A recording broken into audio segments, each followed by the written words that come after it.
Good morning, Jamaica. It is Wednesday, December 3, 2025, and it's a post-cabinet press briefing. We've been doing a lot of our post-Melissa briefings. We're back to post-cabinet press briefings because there are a lot of things happening in cabinet that we have to report on, and we will still be doing our Hurricane Melissa updates because that does take up a lot of the time in cabinet, and so you'll still have ODPEM reporting to you, but we've gone back to doing our post-cabinet briefings. And today we have a lot of individuals here for you to hear from. It's really Good News Wednesday. That's really what we should call this, this briefing. We have the Honorable Favour Williams, Minister of Finance and the Public Service, with us this morning. You know, when Minister Williams is here, it's a good day.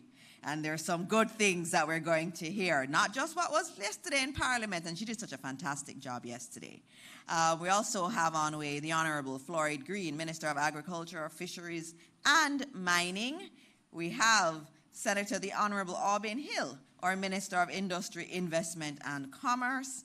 And we'll also have the Honourable Olivia Grange, Minister of Culture, Gender, Entertainment and Sports. And we have Senator Marlon Morgan here, Parliamentary Secretary in the Ministry of Education, Skills, Youth and Information. Before I give everybody else, there are not many countries in the world that are going to have 4 ministers, well 5, and 1 parliamentary secretary coming before the country to report on what they are doing. We believe in transparency. That's why every week every blogger can find things to put on their blogs, because we come here every single week and we present the leadership of this country to answer questions, to talk about what they're doing and to answer questions. So I hear about, you know, there's not enough transparency, don't know what's going on. That is crazy, because every single week we have shown that this is an administration that believes in accountability, in putting ourselves here, opening ourselves up to every question that will come. That's about accountability, and we will always stand for that. And our Prime Minister has always said to us, we have to give the people of Jamaica the information that is needed, and they need to know what we are doing, and that's what we do when we have these briefings. With us today, we also have several permanent secretaries. We have Terry Ann Thomas Gale, the Chief Education Officer for Jamaica. We have Commander Alvin Gale, the Director General of the Office of Disaster Preparedness and Emergency Management. We have Miss Nikisha Walsh, Executive Director of the Students' Loan Bureau, so you know something good is coming. We also have Mr. Harold Davis, CEO of JBDC, and I know Minister Hill usually come with a lot of your heads, so I'm assuming others will be here too. We have Mr. Michael Price, Senior Strategist in the Ministry of Agriculture, Garnet Edmondson, CEO of RADA, Dr. Gavin Bellamy, CEO of National Fisheries Authority.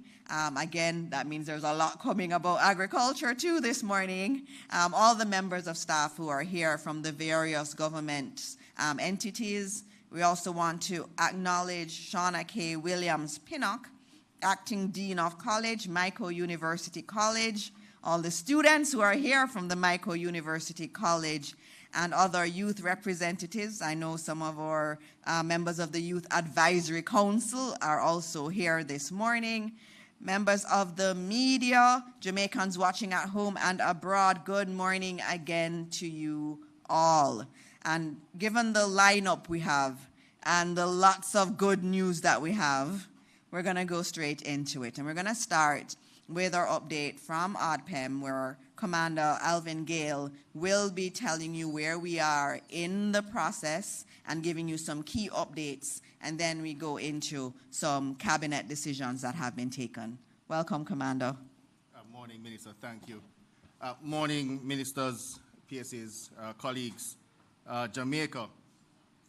The National Emergency Operations Center continues to be activated, operating under 5 lines of effort: logistics and emergency relief, damage and needs assessment, restoration of critical infrastructure, humanitarian assistance and social protection, and coordination and support.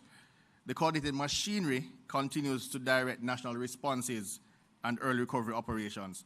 Today, I'll seek to provide a summary of the progress made across all key sectors. As at 0800 this morning, or rather at 8 a.m. this morning, at 8 a.m. this morning, the confirmed death toll from Hurricane Melissa remains at 45, while 18 persons are also missing. We continue to hold the families and communities at this time and their loved ones in our thoughts. Water, sanitation, and hygiene.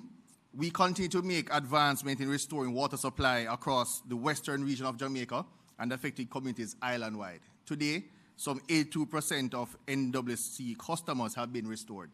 61% of the customers in the western parishes have been restored. That means some 60,000 NWC customers in the western parishes do remain without a piped water supply. Significant work continues to ensure that all Jamaicans will have access to safe water, as this is critical to hygiene and sanitation matters. The National Water Commission and partners have already delivered approximately 10 million gallons of water to affected communities. The National Water Commission has also deployed 12 additional water trucks. These resources have been strategically positioned across the island to ensure equitable distribution of safe water. This will ensure the delivery of over 145,000 gallons per day to affected communities. In addition to these deployments, some 23 fill stations remain active across the parishes of St. James, Westmoreland, and Hanover, enabling the continuous resupply to these trucks. As it pertains to food assistance and nutrition, to date, the national system has provided just over 259,000 care packages to those in need. Our partners in food security, amongst them the World Food Programme, World Central Kitchens, Global Empowerment Mission, have been central to sustaining the affected populations. To date, over 3.2 million hot meals have been served across Jamaica, primarily in the western parishes, and over some additional 50,000 food care packages have been distributed to communities in need. Nutritional support for vulnerable groups remain a priority. The Ministry of Health and Wellness, with the support of PAHO, UNICEF, and the World Health Organization, continues to provide specialized nutritional services across the island, including iron tablets, folate, and high nutrition supplements. Most recently, they have also completed some nutritional educational training programs for our frontline personnel. Health and medical services. The restoration of the health sector continues to advance at a steady pace.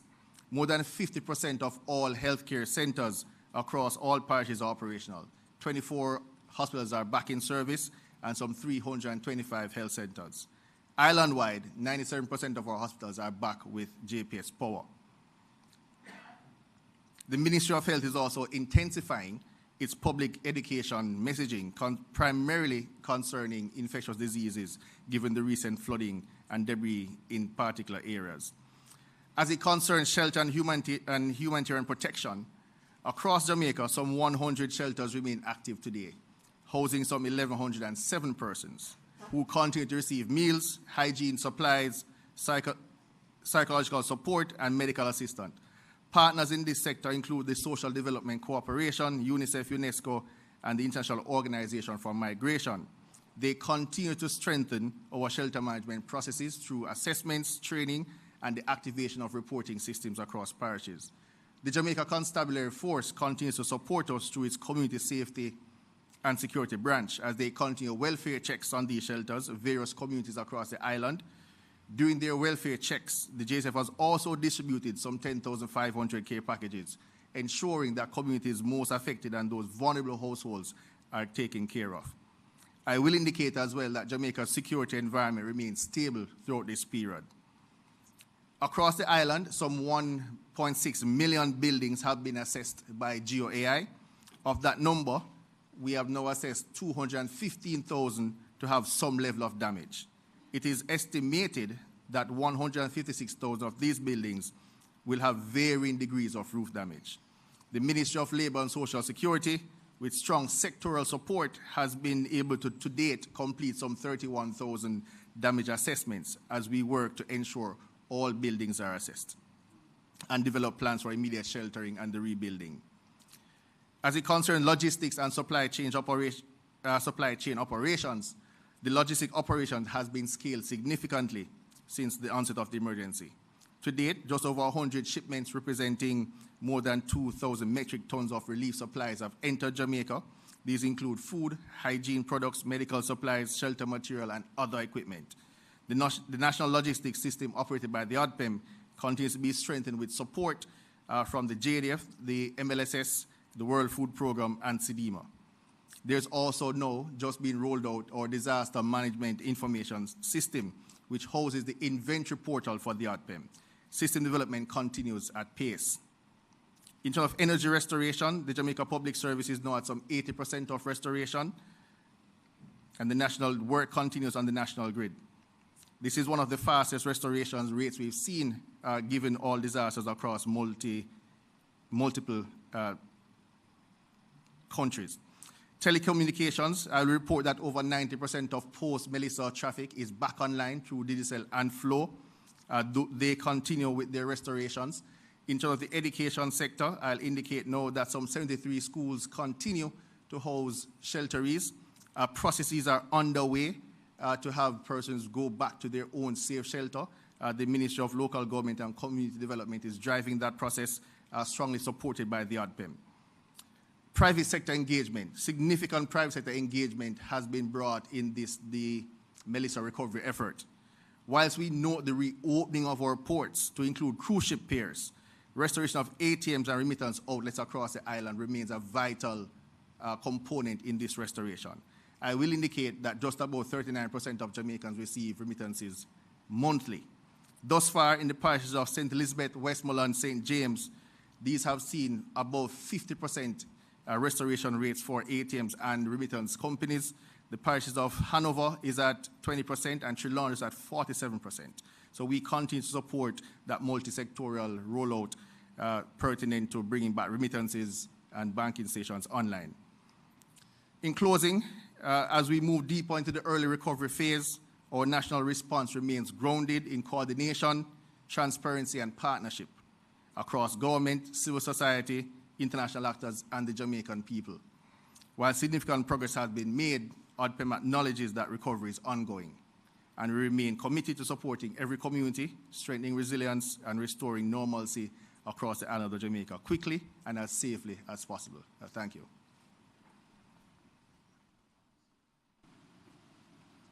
Thank you for that very comprehensive update, and I didn't have to stand up. So that means you were very well in the time that you've been given, and I thank you for that. I just wanted to add a few things just based on cabinet decisions that relate to the presentation that was just done. NARA, everyone's talking about NARA, which is a good thing.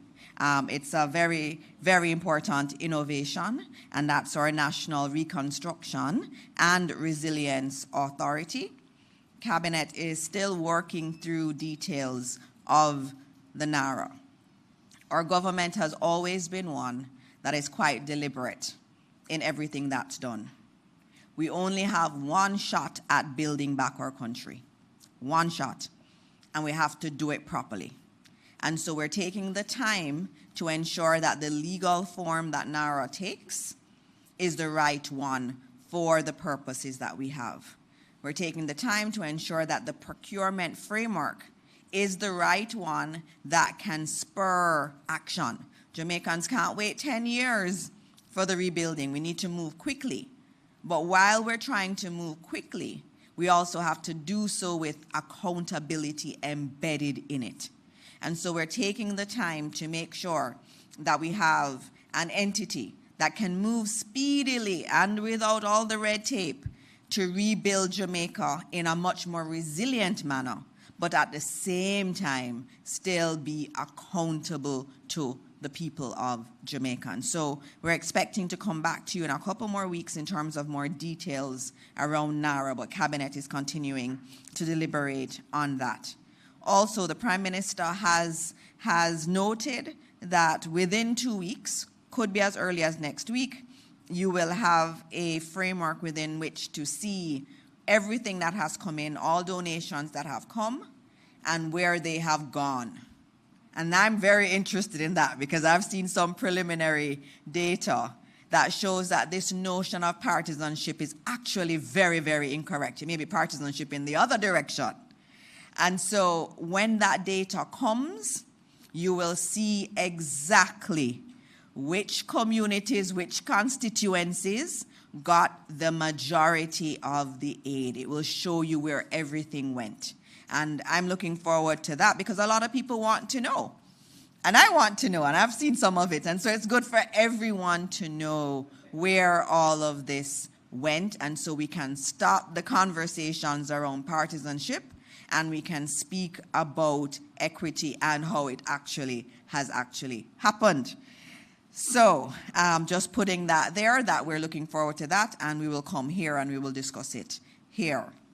Another thing in relation to cabinet and a decision that's been led by our Prime Minister has to do with the use of the funds in Support Jamaica. I know there was a question last week in relation to how will these funds be used. There are so many persons in the diaspora, even locals in Jamaica, that contributed to the fund. And the decision of cabinet is that the funds in Support Jamaica will be used to purchase building material to support the rebuilding effort.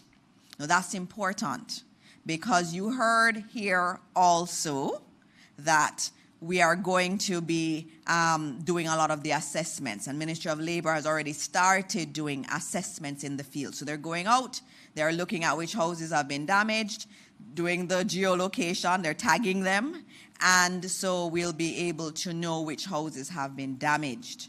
And so the money will be used to buy material that can then be traced to the individuals who have gotten it. So it will go to a house. We know that that house was damaged. We know that family is not able to repurchase the material needed to fix it. So that's how the funds will be used. In addition to that, Guyana, and we thank President Ali that came with the CARICOM team that visited Jamaica. They have offered their corps of engineers to work with us, to work with the JDF.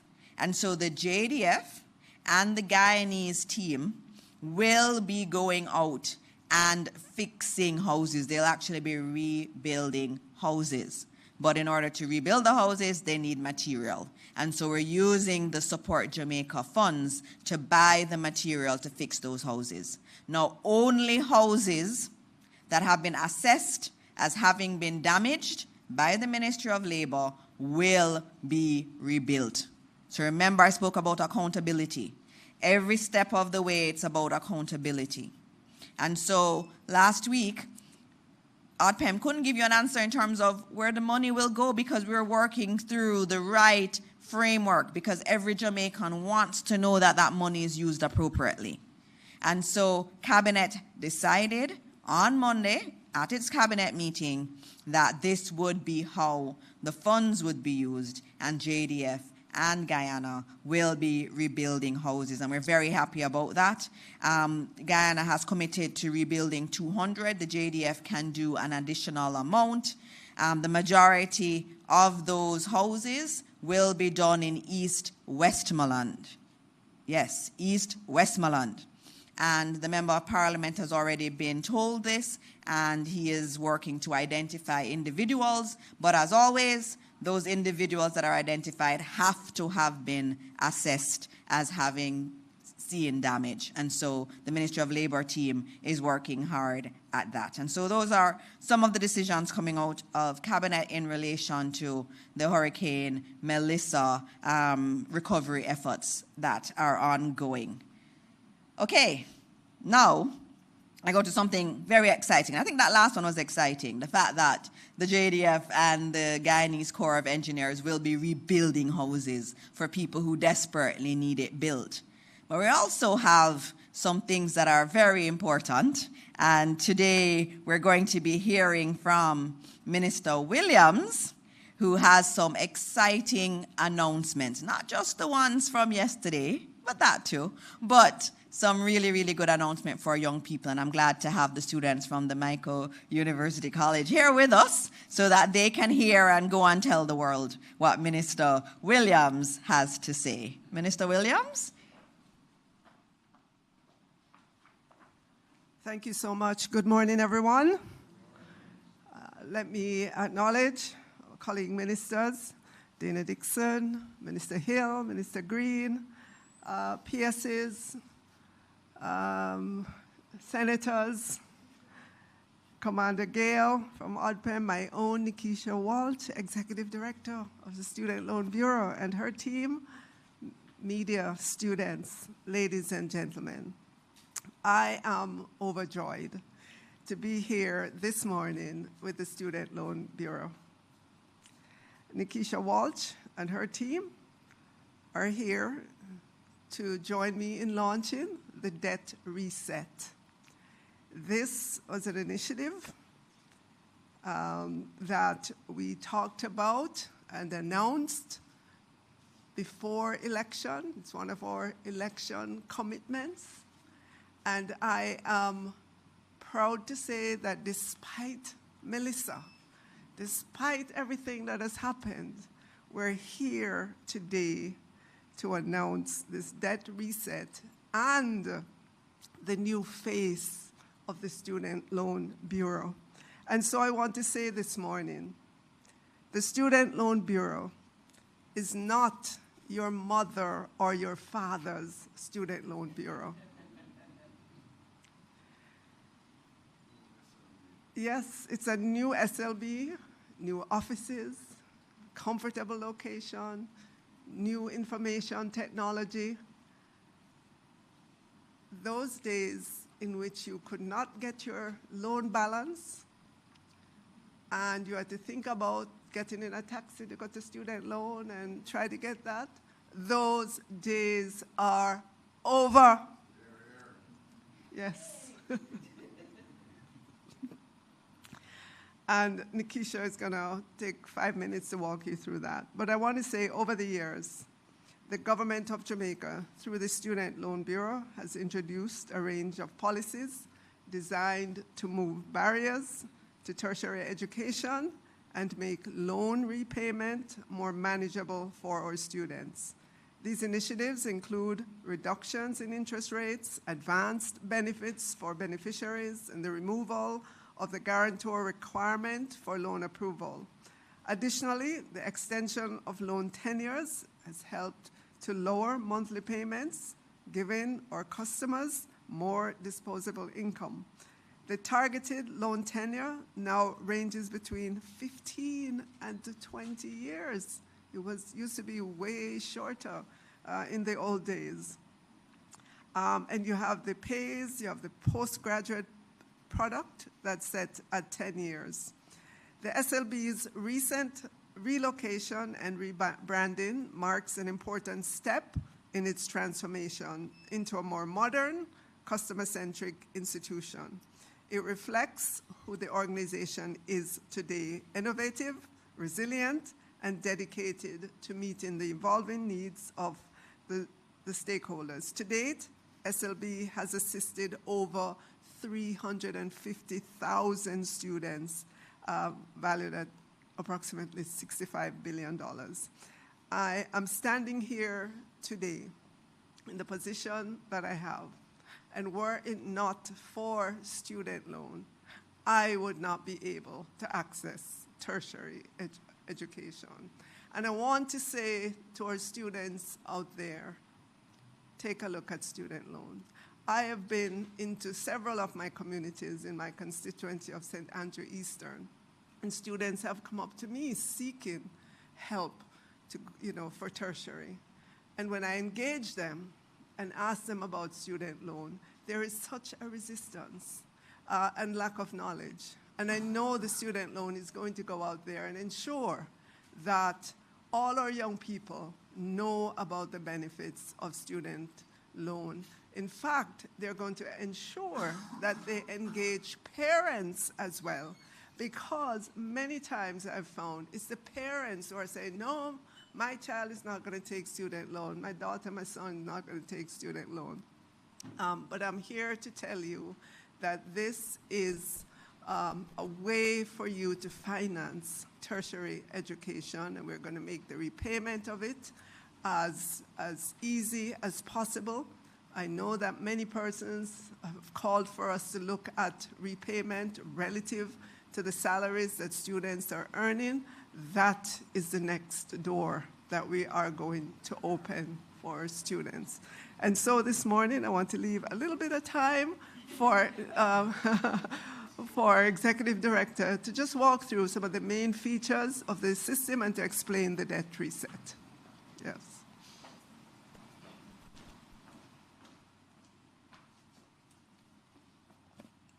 Good morning, everyone. All protocols already observed. So as our minister mentioned, today we will be presenting the debt reset program along with 2 other great initiatives. So the Student Loan Bureau, through a mandate, as minister would have mentioned, played a critical or pivotal role in advancing national human capital development. To date, our interest is as low as 3%, moving from as high as 16%. At this stage of our transformation, the next critical step is advancing our digital capabilities to improve access, enhance communication channels, and strengthen partnership across the education ecosystem. So first, I would like to introduce the new STEEP customer portal. On the portal, we were able to register online, meaning go online, access your account. You will be able to pay your loan. You will also be able to view your loan your details and also print statements. This is our customer portal. The student will be able to go on the website and access this landing page. Now, why we need an onboarding platform is because we want to access the information from the students. So they will be able to put in their email address and their password. It's not moving. So when they access the portal, this is their login credentials, as I said before, their email address and their password that will help them to access, this platform. So what you're looking at is our new customer portal. They'll be able to apply for a loan, they'll be able to print their statement, and they'll be able to view their loan details. Now, this is what a typical statement will look like. As you can see, it will show your loan information, your repayment start date, the tenor of your loan, the interest arrears, if any, and the closing balance to close that loan. Now, to date, the SLB has 35,360 loans in our active portfolio. 8,890 are current, 11,634 are delinquent, and we have 4,836 loans in moratorium. So the debt reset program is an opportunity for our students to reduce their loan balances, eliminate accumulated charges, and establish a more sustainable path towards repayment. This initiative supports customers both in good standing and those in arrears. So effective October 31st, this is where SLB will pull on the loan portfolio to determine how many of our students are active, and I would have mentioned that figure before, and how many students are in arrears. This program runs between December 1, 2025 and April 30th, 2026. What it will do, it will allow the students to clear their arrears by SLB offering a 50% waiver on your interest arrears, 100% waiver on your charges, and 100% waiver on your insurance fees. And the student will be able to close this within 5 months. So the other benefit, because we understand that there are students that are in good standing. There are students today that continue to make their payments despite financial challenges. So what this debt reset program will do as well, we will be giving $100,000 to be applied on all of those students' loan accounts. So currently, as I said before, we have 8,890 students, and come next week, 100,000 will be applied to their account. This is about encourage them for continue to be, good customers. Once you are in the debt reset program and after a year, if you continue to become current, the SLB also offers a 2% interest reduction in your interest rate. So this will allow students now to reduce their repayment costs and also get an opportunity to have more disposable income. So how would this work? You will go on our website, you will apply for the debt reset program. It, as on the screen will show you, you will see, for example, the students have $185,000, and based on the debt reset program, we are waiving $52,000. So the student have an opportunity to pay this amount over 5 months. They would indicate which month or which period they want to do so, and they will get a statement indicating what their monthly payment should be. Now, we also, apart from the debt reset, Minister, want to support our students and customers that have been impacted by the Hurricane Melissa. So currently, students in tertiary institutions and customers across the parishes have been impacted. So SLB will be introducing several measures to show our commitment in protecting vulnerable borrowers, addressing post-disaster socio-economic disruptions, and upholding our mandate to ensure equitable access to tertiary education. So currently, we are already deploying efforts through our CSR activities. We would have been into some institutions, some schools, offering care packages and also giving donations to tertiary for the schools in terms of further rebuilding efforts. But we want to say to our students that we have another program that we want to introduce effective next week. So we are looking at 5 parishes: St. Elizabeth, Westmoreland, Hanover, St. James, and Trelawney. Currently, we have 1,948 students that are enrolled in institutions across these parishes. We have also identified 4,458 repayment customers who reside within these parishes.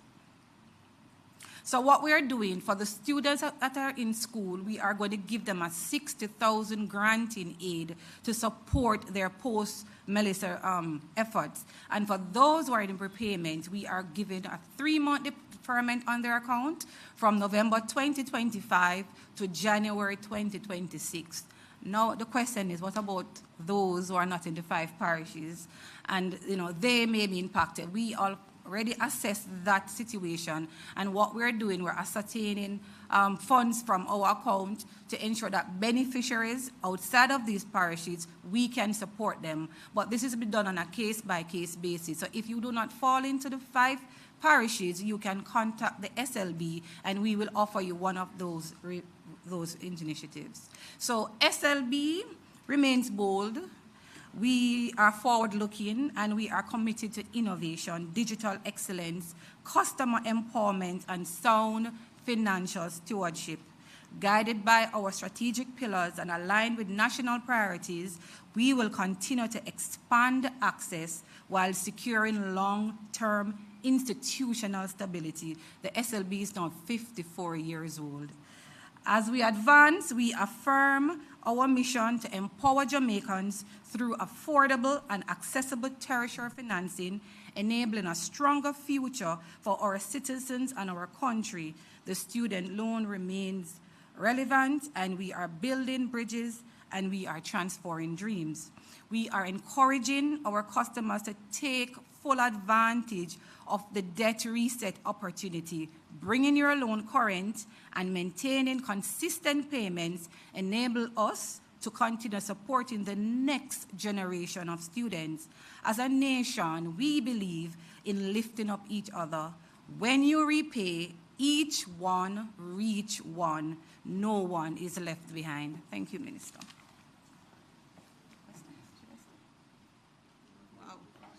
Thank you, thank you, thank you. That was very, very good.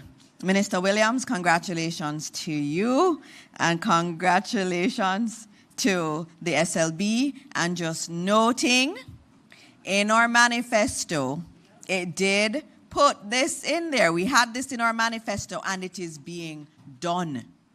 So we gave a commitment, and that commitment has been honored. We honor our commitments. And so, Minister Williams, I'm very happy this morning. And I know a lot of Jamaicans are very, very happy. Think about it. You get your balance. First, now you can go online and see what your balance is. Back in my day, you couldn't do that. You had to call and call and call, and nobody answers the phone. It's such a different SLB now. You can go online and get your balance, and you see the balance is 250,000. And you're like, when is this going to end? And then you see 100,000 credited to it, and now you only owe 150. That's what's happening. So if you've been current, you get rewarded for being current. And then those who have not been so current and you've had some issues, here you're getting 50% write-off on some of your debt. I mean, this is amazing. And remember also, for a lot of our young people, that your repayment history goes to the credit bureau, and it can have an impact on your financial life. So take this opportunity to get your finances in order. The SLB is here to support you. Minister Williams is here to support you. And there's more to come from SLB. There are more big announcements to be made. And do not fear the SLB. We're not here to be punitive and to be negative in your future. We want to make your future right, and the SLB is going to support you. And so, Minister Williams, what a great way to kick off things. The first manifesto promise that's been ticked. Thank you, Minister Williams. Now let's see. Minister Green, can you top that?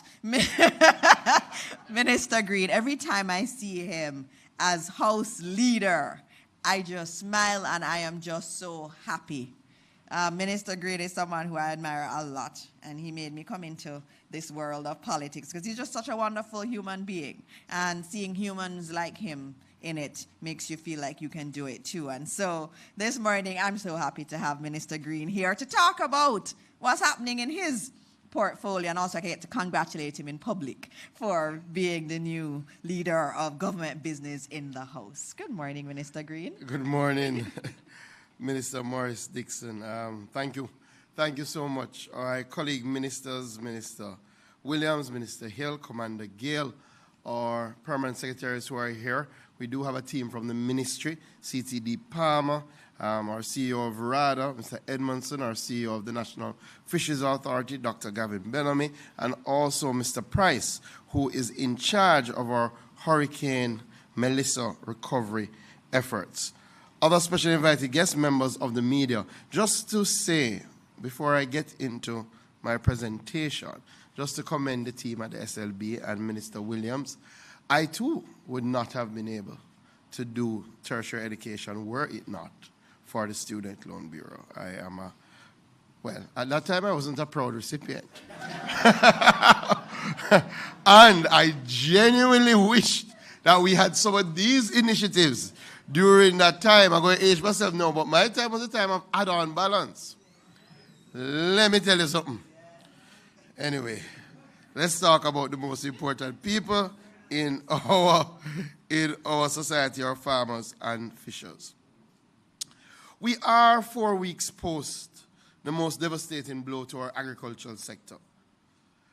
I've already outlined in Parliament the scope and scale of the devastation, a preliminary figure which at that time was about 30 billion Jamaican dollars, or about 150 million United States dollars. But to put it in perspective and to explain that those figures were really preliminary, when the World Bank did their rapid assessment using their various models, they came out at about 300 million United States dollars of damage to our agriculture sector. That's about 60 billion Jamaican dollars.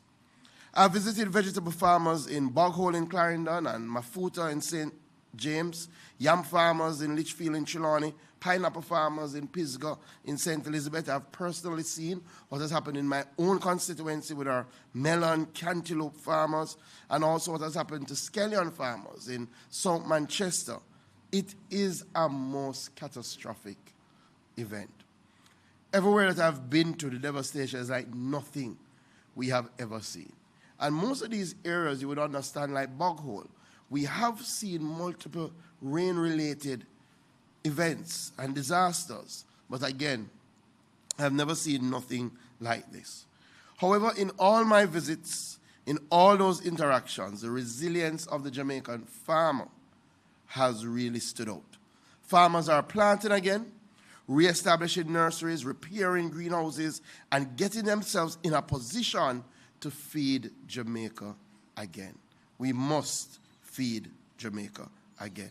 And that is why the response of the government is critical to accelerate the pace of the recovery and to ensure that we hit our targets of feeding Jamaica again. RADA is the leading operational arm for our National Agricultural Recovery Program. And as was shared yesterday in the supplemental estimate, the ministry has received initial funding of $3 billion for the rest of the financial year that we will now roll out as a part of our recovery program. And this will be a joined-up effort between entities like RADA, Agro-Invest, National Irrigation Commission, the JAS, also our National Fisheries Authority, and our international partners like the FAO and ECO. The program focuses on production restoration, infrastructure rebuilding, and enhancing climate resilience. We have now completed what I call phase one. Phase one is our rapid assessment and our immediate relief stage. In that stage, rather largely through the use of drones, map the areas that were hardest hit and assess the extent of the damage. You would understand why we had to deploy drones to do this sort of work, because unfortunately, even our extension services suffered tremendous blows. A number of our extension officers. Jesus' name. Amen. Thank you so very much. And so, in welcoming our minister, let me acknowledge our minister, the Honorable Pernell Charles Jr., our Minister of Labor and Social Security, who's with us today as part of our panel. We want to also acknowledge the Professor Senator Floyd Morris, who is also with us this morning, who will set the foundation on accessibility, he being the representative of Jamaica to the United Nations Committee on the Rights of Persons with Disabilities. Welcome, Senator Morris. We also recognize prepare for the proverbial rainy day. We do know that some disaster is going to beset us, unfortunately. Either we're going to have an extended drought, or we're going to have a lot of rainfall, or a windstorm, something of the sort. So we have been now, over the last few years, ensuring that we have on-hand supplies that we can immediately deploy. So in this first phase, which was over the last 4 weeks, we've already distributed 6,500 packs of seeds, benefiting over 3,000 farmers, 2,000 bags of fertilizers across 8 parishes. We've had engagements in St. Catherine, St. Anne, Portland, St. Andrew, Trelawney. We're scheduled to have another engagement in St. Elizabeth on Friday, as we move to ensure that our farmers can get back out there. We've also started some restoration work in relation to some of our RADA offices. That will, however, take some time. Unfortunately, we do have offices that were completely destroyed in parishes like St. Anne that we will have to take some time to build back. So having gone through the rapid assessment and provided that initial support, we're now going into phase 2 of our recovery, which is really about intensifying our interventions over the next 6 months. Already, we have procured over 7,000 packs of seed, approximate value of $50 million, and we are distributing as we speak to the parishes. We're already in an additional stage of procurement for another $70 million worth of seeds. We have approximately 5,000 bags of Moroccan fertilizer, which we're distributing again as we speak, and I want to pause to thank the government of Morocco for their kind support. This was pre-Hurricane Melissa. This is not a Melissa gift. But we decided to hold on to it until the end of the hurricane season, just in case we needed to rapidly deploy it. And that's what we're doing now. We will be also purchasing about $50 million worth of fertilizer, specifically formulated for yam farmers. We saw about 70% damage to our yam crop. So we're looking at special lines, 14-28-14, 11-22-22, and sulfate of ammonia. And we also will be putting another $50 million to procure planting material and stakes. So that's about $100 million in our program towards our yam farmers. We're also working with the Agricultural Land Management Unit to do some rapid soil analysis. We've started with our yam belt because, again, if you've been into our most damaged area, the entire topography looks different. And as such, RADA is working with the Agricultural Land Management Unit to do this rapid soil analysis so that we can guide our nutrition program. We're also focusing on our greenhouse farmers. And already we're advancing procuring about 85,000 square feet of greenhouse material that we will deploy to our greenhouse farmers. We're going to be doing a special focus on our nurseries. So we have outlined a program where over the next 3 months, we want to produce at least 2 million seedlings. And to make that possible, we'll be procuring an additional 105,000 square feet of material. We're also going to be procuring frames for 32 greenhouses, and we're procuring now some soluble fertilizers to help our hydroponic farmers that are still functional. You may have heard that we've started a free land preparation program, and that is ongoing as we speak. The idea is to ensure that there are less barriers for people to get back into agriculture. So we've started that for farmers who are interested. They can contact RADA, and we've set some parameters. So if you have less than an acre, we prepare all of that for you free. If you operate up to 5 acres, we'll prepare up to 3 acres free. If you operate up to 10 acres, we prepare up to 5 acres free. And all of that is happening through our RADA tractor services. Additionally, we are engaging private tractor operators. But I say to the farmers, come to RADA to engage the private operator. Don't engage the private operator and then come to RADA to reimburse what you have spent. We have put out an open call that we are looking to partner with those who own tractors. We will take on that tractor under an arrangement. We will provide that tractor service to the farmer, and we will do the payments. There are some areas that we are targeting for immediate recovery, like our sweet potato. And through Bodles, we'll be providing 500,000 sweet potato slips, targeting our agri-parks, trying to drive up our sweet potato production. We've started procurement of water tanks, gravity drip kits, pumps, and drip lines, because, again, access to water is critical in the recovery effort. Additionally, I'm pleased to announce that of the $3 billion that have been earmarked by the Ministry of Finance, $800 million has been allocated for emergency work to our farm road network. Our farm roads suffered tremendous damage. And again, we all understand, if our farmers can't reach to the farms, if they can't get out their produce to the market, then we have another challenge. Clearly, this $800 million, based on the amount of work, may be able to do about 40 roads in this initial phase, but I'm very sure that as we continue and get additional support, we will step those numbers up. On the livestock, you may have heard some of the numbers. We lost about 458,000 hens, or about 40% of our laying population, which has significantly affected egg production. We lost about 700,000 broilers. We're starting the process of rebuilding that sector. Already we've procured 100,000 broiler chicks and feed, which will produce about 160,000 kilograms of chicken meat. We're starting distribution this week. Clearly, we're targeting the farmers that have the capacity to continue. But as part of this broiler initiative, we will be focusing on building back infrastructure, because a number of farmers in the hardest hit parishes not only lost their chicken, not only lost their feed, but they lost their chicken coops. And we're going to be building that back as we move forward. We'll also have specialty programs that we're outlining for our pig farmers, our cattle farmers, our small ruminant farmers. We're procuring about 9,000 bags of animal feed to help in that regard. That is just RADA and just some of what we're doing, but there are other entities that are critical to this recovery progress. The National Irrigation Commission, despite widespread damage to our electrical infrastructure, the NIC has moved aggressively to restore service. We have done much better than Hurricane Beryl.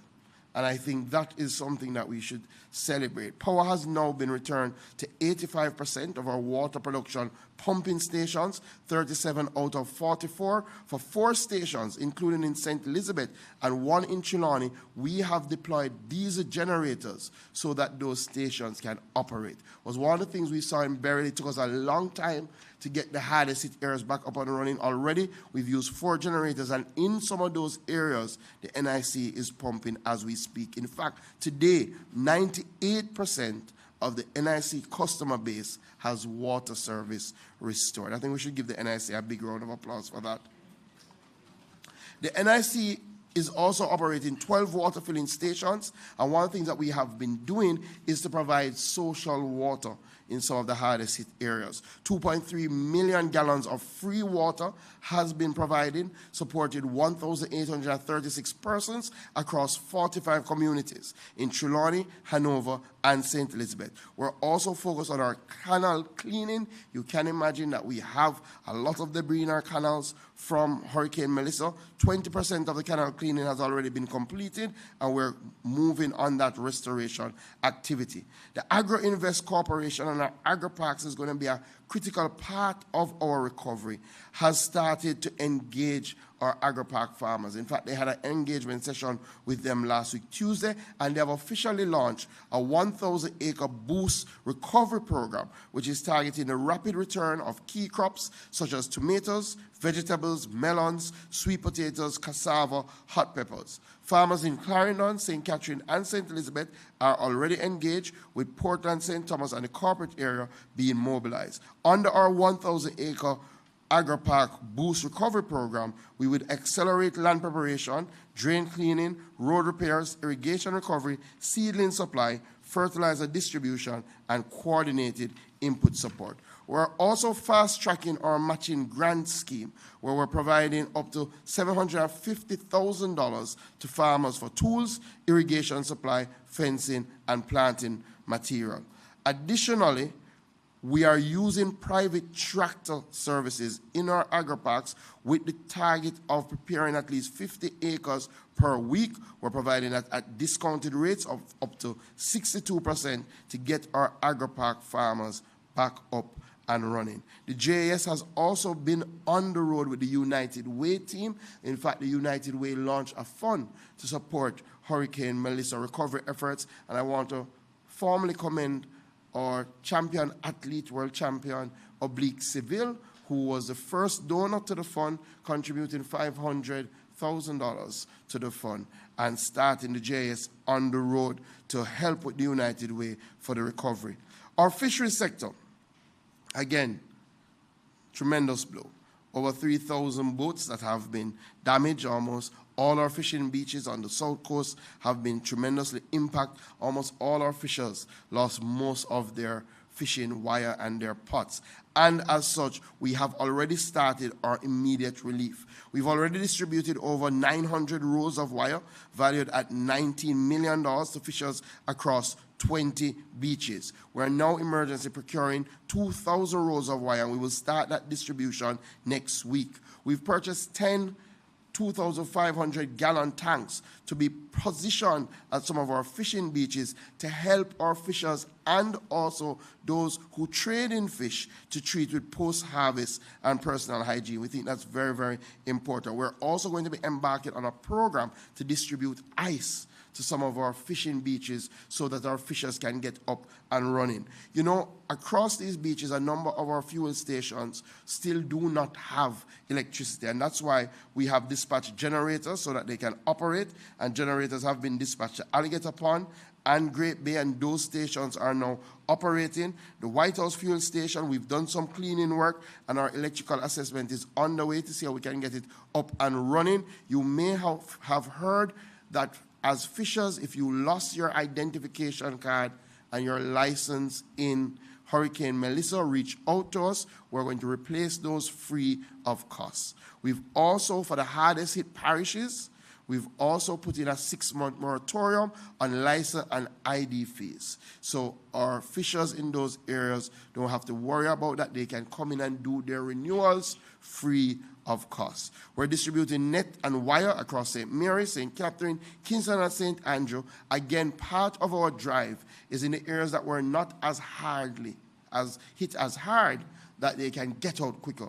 So we've been reaching to them and providing them with some support. The Old Harbor Bay Fuel Station is also back in operation, and we're going to be working with our mining division and our mining partners. And where we have fishing beaches that are in need of cleanup, we're going to dispatch teams to do that cleanup. Already, we have earmarked a team to go into Parity. Unfortunately, when you go into Parity, all the boats are in the morass. Boats are stacked on top of each other. We're going to move, hopefully, this weekend to try and treat with that. Our Veterinary Services Division has been doing tremendous work. In fact, we are now offering free veterinary clinics across various parishes. We've already done in St. Elizabeth, St. James, and Westmoreland. We're going to Clarkstown in Trelawney next week. That allows our farmers and pet owners to be able to carry out their animals, receive treatment, medication, wound care, vaccines, and nutritional support. In fact, the Veterinary Services Unit went with the JDF on a sort of air reconnaissance to look to see where we had maroon animals, to see where we're having particular challenges because of flooding. In fact, the ministry facilitated the export of 58 dogs that were rescued through some of these missions, from Negril all the way, some of them to the US, some of them to Canada. We have strengthened our capacity to diagnose leptospirosis. Some people don't know that we play a part in that because, again, it's a One Health approach. What we're actively pursuing now is the donation of a veterinary field hospital to see if we can establish some direct veterinary support in the western end of the island, where 3 of our 4 veterinary stations were severely damaged. So that's one of the things that we've been reaching out to our international partners to see how we can get that done. I will leave our mining update for another time, just to treat with 2 more areas and 2 more issues. But I have to thank all the private sector partners and the NGO partners who have come forward thus far. We've gotten some support from the VM Foundation through the Jamaica 4-H Foundation and the UNDP. We've secured a US $70,000 partnership under the Jamaican Resilient Recovery Initiative. The American Institute for Cooperation on Agriculture has pledged US $30,000, as well as US $4 million in an ICT support package. We have a pledge from Newport Forest, which we should action next week, of $25 million worth of fertilizer. And we also want to thank the government of Trinidad and Tobago, who are providing 1,000 pounds of tilapia feed that will go a far way to help our fish farmers in St. Catherine and St. Anne. 2 more issues. 1, will we have food for Christmas? The answer is yes. So already we have started activating, tapping into external sources to ensure that we have sufficiency of supply. How the ministry does this is through our analysis of our demand patterns through the year. We have a fairly good idea of some of the areas and how much we consume, and then we look at our production patterns, and where there's a shortfall, then we see if we can tap into external sources to fill that shortfall. We will not do more than is necessary. I want my farmers not to worry. There will be space for your products. Once you bring them to market, there will be space for that. But already, we're looking to tap into external support for our vegetable lines and our table eggs. I think we all appreciate that there were challenges with table eggs prior to Hurricane Melissa. Those challenges have been made worse by Hurricane Melissa. And now we're in discussions with the Ministry of Finance about the appropriate relief that is needed to ensure that these items can land here at a reasonable price, so that our consumers will have access to fresh fruits and vegetables and will have access to eggs for the Christmas period. We also have been working with our Pray Their Larceny unit. It's a challenging time that you have to manage carefully, because, again, a number of our farmers, their animals have suffered displacement. And it is normally a prime time for criminals to try and capitalize on that opportunity by literally reaping what they have nothing to do with. You have seen in the news that our agricultural protection branch is really reaping great dividends. I think almost every week now we've heard of an interception where they have intercepted cars with goats.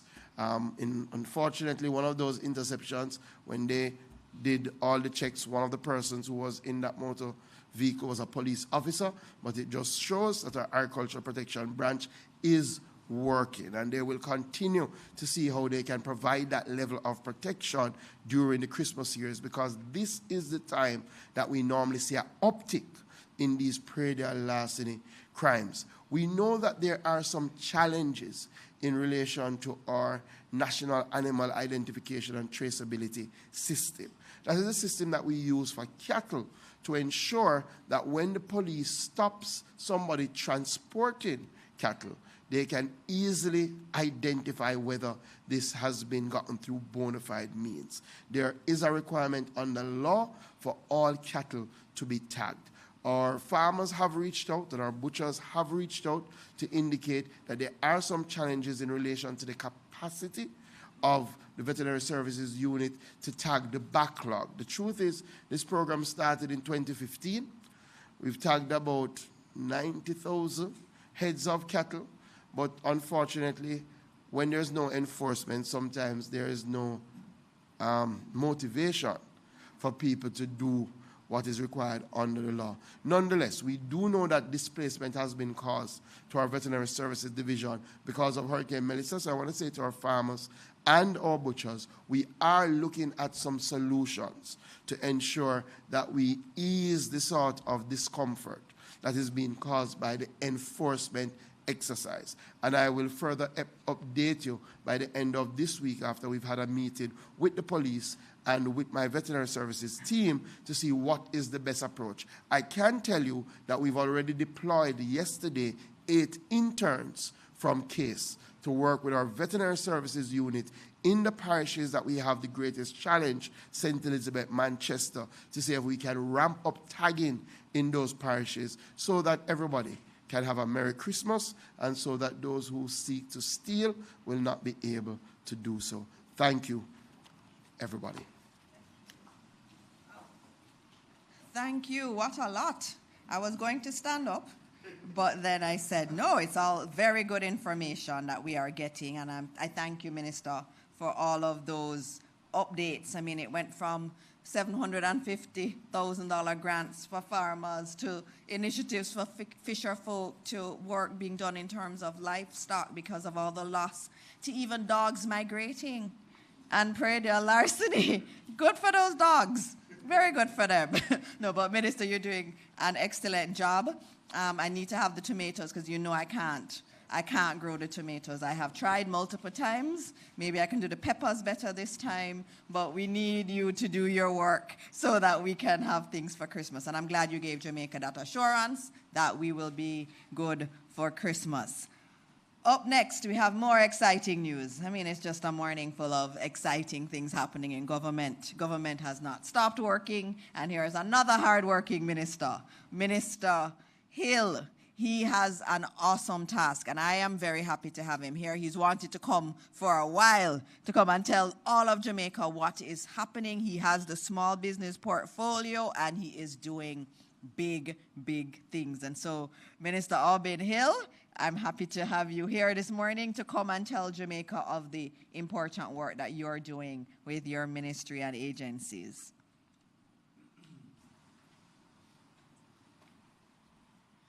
Thank you, Minister Dana.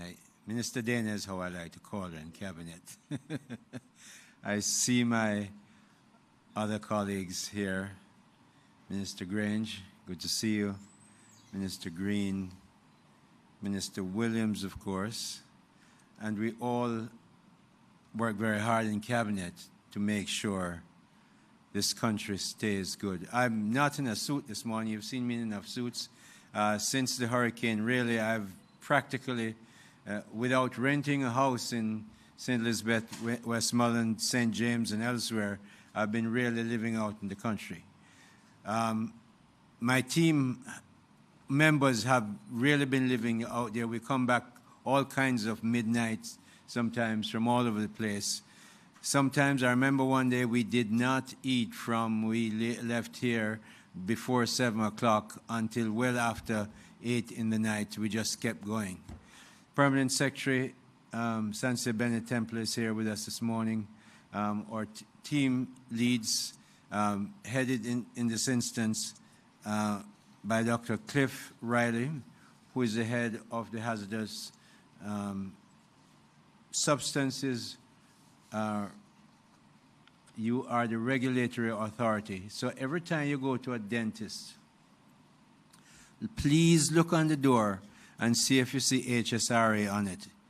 If you don't see HSRA, you may not be getting the right amount of nuclear atoms or whatever they put in your jaw to get the teeth out or fix it. The dentists need to have HSRA on their door, on their doors. Look for it. That's what he does. And by the way, we're the only small country, and maybe outside of North America, one certainly none in the Caribbean, that has a nuclear plant at the university.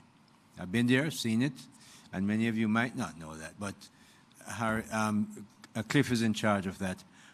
Harold Davis there, who is the head of the Jamaica Business Development Corporation, assisting us with technical work, which you'll hear about in a minute, and the the Bureau of Standards of Jamaica, Companies Office of Jamaica. All these are within the ministry, JAMPRO, Exim Bank, and we collaborate with the DBJ, which is in the Prime Minister's ministry. We're going to look very quickly at the business restoration at Board in St. Elizabeth and White House in Westmoreland, the distribution of generators in East, Central, and South St. James, business assessment in a compound, voucher businesses, and COJ. But I couldn't go without saying congratulations to Minister Williams for all the work that she did with the international financial institutions yesterday with the Prime Minister. You've heard the announcement. But to touch your lives, many Jamaican lives, the work she's done with the Student Bureau. I was unfortunate that I didn't get any benefit from the Bureau. So, but a family member, a close family member, sits on the board, and I'm happy that he does that work. When Melissa struck, I was in South Korea representing the government of Jamaica for an IDB meeting. I saw in Korea that Bob Marley was replaced, Bolt was replaced, or music was replaced, or beaches were replaced, and Black River had, for the time, become the face of Jamaica. I am about half an hour away from Black River. That's where I grew up, just south of Monroe. So I went to Monroe College, Boboski Watton, for those of you who have had the privilege. But what I saw was amazing. Then I came back on I couldn't get back through American Airlines or any of those. So I had to find, Acadian found for me that Cayman Airways were coming in. The Prime Minister arrived early in the morning, and by mid-afternoon, Cayman Airways brought me back in on the Friday, I think it was, because no flights happened on Thursday, so the first flight was on Friday. By the time I came back Saturday, we were in meeting. What I did was look at my ministry and converted it into the Business Restoration Working Group. All the agency heads, all 21 of them, PS working under the PS and myself, made sure we brought that team together and said, the Prime Minister gave me a mandate, actually mandate came after I did the collapsing into the working group, that we must fix back businesses to get them up and running. Clearly, Grace doesn't need my help, and if Grace needs me, they know where to find me. They call me, I'm going to answer the phone very quickly. Some people, although I give out my phone on the radio, some people don't have the phone number. So we have to go look for them. And what we're looking at is the MSMEs. So we went out, and let me give you some idea of what we've done. What we looked at, 20% of our businesses operating in Jamaica, not the big ones, come to about 15,000 odd, 20%. We didn't go higher than that. We said, look, if you look at this 20%, what is going to cost us? A big, big number. Not going to waste your time with that. So we said, all right, we're in the cabinet. Said, Prime Minister, given the mandate you've given us, we looked at what we have to do for mom and pop stores. Bring them back up. We said we want $20 million to start with 50. Cabinet reviewed it, gave us the money.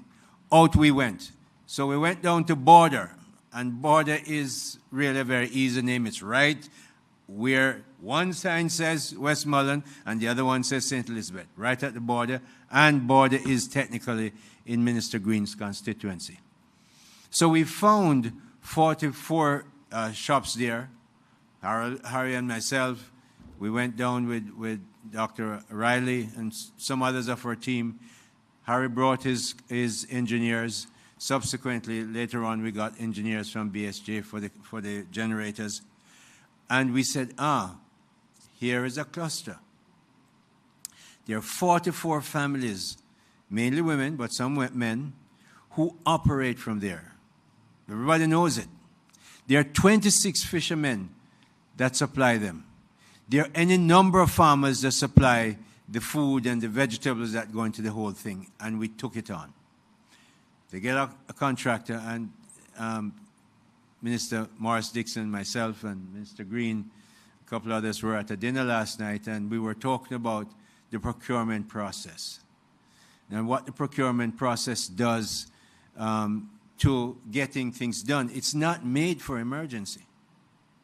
It was never made for emergency. And yes, they tell you that there's an emergency contract, and you try that. When you have people don't have any roofs over their heads, a little sun come out between 8 and 10, and then the rain come back and you get wet up again. Shops, the rice wet up and the sugar now, see all of that in White House. So we have to, and yet we have to make sure, as Minister Morris Dixon said, make sure we do everything in an accountable way. We can't take taxpayers' money. When I was at NCB and we want to build a branch and we want to give out $200 million, we have a meeting with the board and we're done and we give out the money. Or if I have my own money I want to give, I can't do that with taxpayers' money.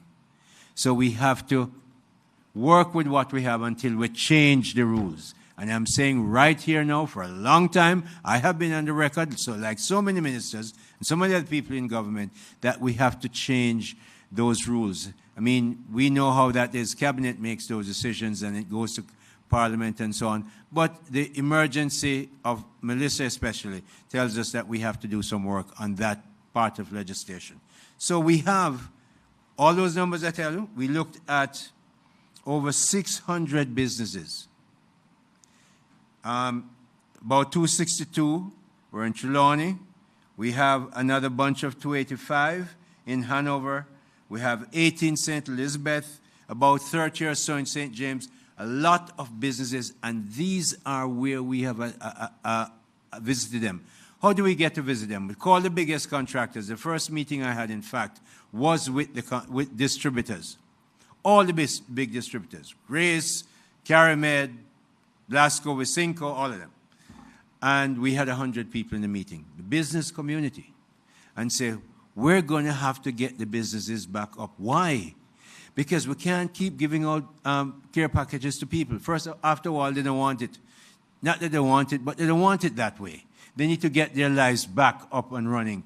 And so you have to have businesses running. Why do you have business running? Because the distributors have, visited many of the warehouses. Some of them told me that they have goods enough for 7 weeks to 6 months. And you see more coming in. So we had the goods coming in. The distribution network had to work so that we pull it through. We're setting up these businesses so we can pull it through to the retail, get goods on people's tables and in their houses, so that the Honorable Favour Williams, running the Ministry of Finance and Public Service, will have revenues coming into her coffers so that we can look after what we must do. If we don't pull those merchandise, whether it's hardware or foodware or bleach, if you don't pull that through, we won't get the revenues. So it's vital that we got businesses back up. Not people, of course. You hear a lot of reports every day on how people have to be looked after in their homes and give them food, and hospitals and farms have to get back. But businesses were there, have been there working quietly. So where are we now? We looked at, we put in a contractor through JBDC to fix border. It's pretty much done, in the sense that the structures are back up, and you should see them. We made sure the first structures that were there were not embedded in concrete. Every one that has gone up, every one of the 44 that has gone up, embedded in concrete and straps with hurricane straps, so that the least little wind won't blow it away. We're not going to look for a category 5. We can't stand that, but it's strong. We're doing all that. Sean Paul was down there early with us, and Sean gave some people some board and zinc and so on. And then when we came, we saw Sean, and I talked to his people. I haven't seen him. He was off in Dubai doing his business. And we said, the people came to us and said, look, we don't have anything in our house. We don't have, we need the zinc to go in our house. We need the board. 2 or 3 of them came to us and said, if you're going to fix this back, and they asked me, stand up in my face and asked me, you putting it up to tax us? Because the rumor start, of course. Government put it up so they can tax you and get your name. And he said, no. How many containers, as one of the ladies that talked to me, I said, how many containers you bring in a week? She said, containers? I said, I don't bring in any containers. I said, you know how many containers Grace brings in? I said, you know how many containers Wysinko brings in? Why am I going to talk to you about taxes? So we know we're not going to tax you. We're here really to help you. She said, all right. Please take this down and give it to me so I can go to my house and put it in my house, because we fix everything for them. When you pass here, you'll please it. But then we went on. So Sean Paul is a corporate that came in early. I spoke to another big corporate house. They will take care of all the painting, all the decorations, all the naming of the shops, millions of dollars. They said, we'll do it. Then you have to have a revetment at the back. We're going to put in some boulders, either stones and or concrete, to keep the water out, because you don't want them flooding back into the place. We're going to make sure that there's some eating places. We're putting some kitchens behind there that they can use. So whatever the Prime Minister said, and he was saying before Minister Green and myself yesterday, we're not building back better. No, we're going to do better than that. We're building for the future better than we ever were. So anything we're doing down there, whether you're in, you see what Student Loan Bureau, them building already for the future better than it ever was, like she was down here listening. So, you know, that's how we have to do it. And I'm glad the PS is here. I'm glad Harold is here. I'm glad Dr. Riley is here. You understand why me push so hard. We can't do things like we used to do and become the Jamaica that we have to become. So understand. Luckily, you understand I come from the private sector. I don't. All my life, I lived in an organization, in an industry that you were always under scrutiny, because I run banks. So I'm not afraid to hear that the Auditor General is coming. I leave every summer, going and look at whatever I do in the bank. I'm not afraid of that. We can't be afraid of that. But we must also get things done urgently. People are in desperate need, and we can't just wait until it's convenient. Where's my mic? Hello? The moment I talk about Auditor General, they cut me. You can't do that. Come on. Anyway, you can hear me. Yeah, I don't need a mic. So we're looking at those houses, but those businesses. We have the biggest meat operation and grocery operation in White House. We're looking at putting on the roof. The roof went. The cold storage went. We called Jamaica. They work with Jamaica Brothers Group and us, and the cold storage went back up. It's a big place, and it's the main thing there. And we now need, Harold, we have been a little bit back and forth with this. I want to see the back and forth done. I want really a decision by today, tomorrow, that we go in and start fixing. And we're not going to waste taxpayers' money, but we're not going to wait forever either. So we need to get that done. That's the way we really have to work to get this back up. Then, Monday morning, I hear the Prime Minister announce that, hey, I'm going to ask Minister Hill to go up to Akampong and see what's happening up there and look at what's going on. So, as the newscast has finished, I may understand what them said. Me call Cliff and say, Cliff, you hear what the Prime Minister said on radio? So you and your team leave now and go up there and look at it. They looked at 26 or so businesses.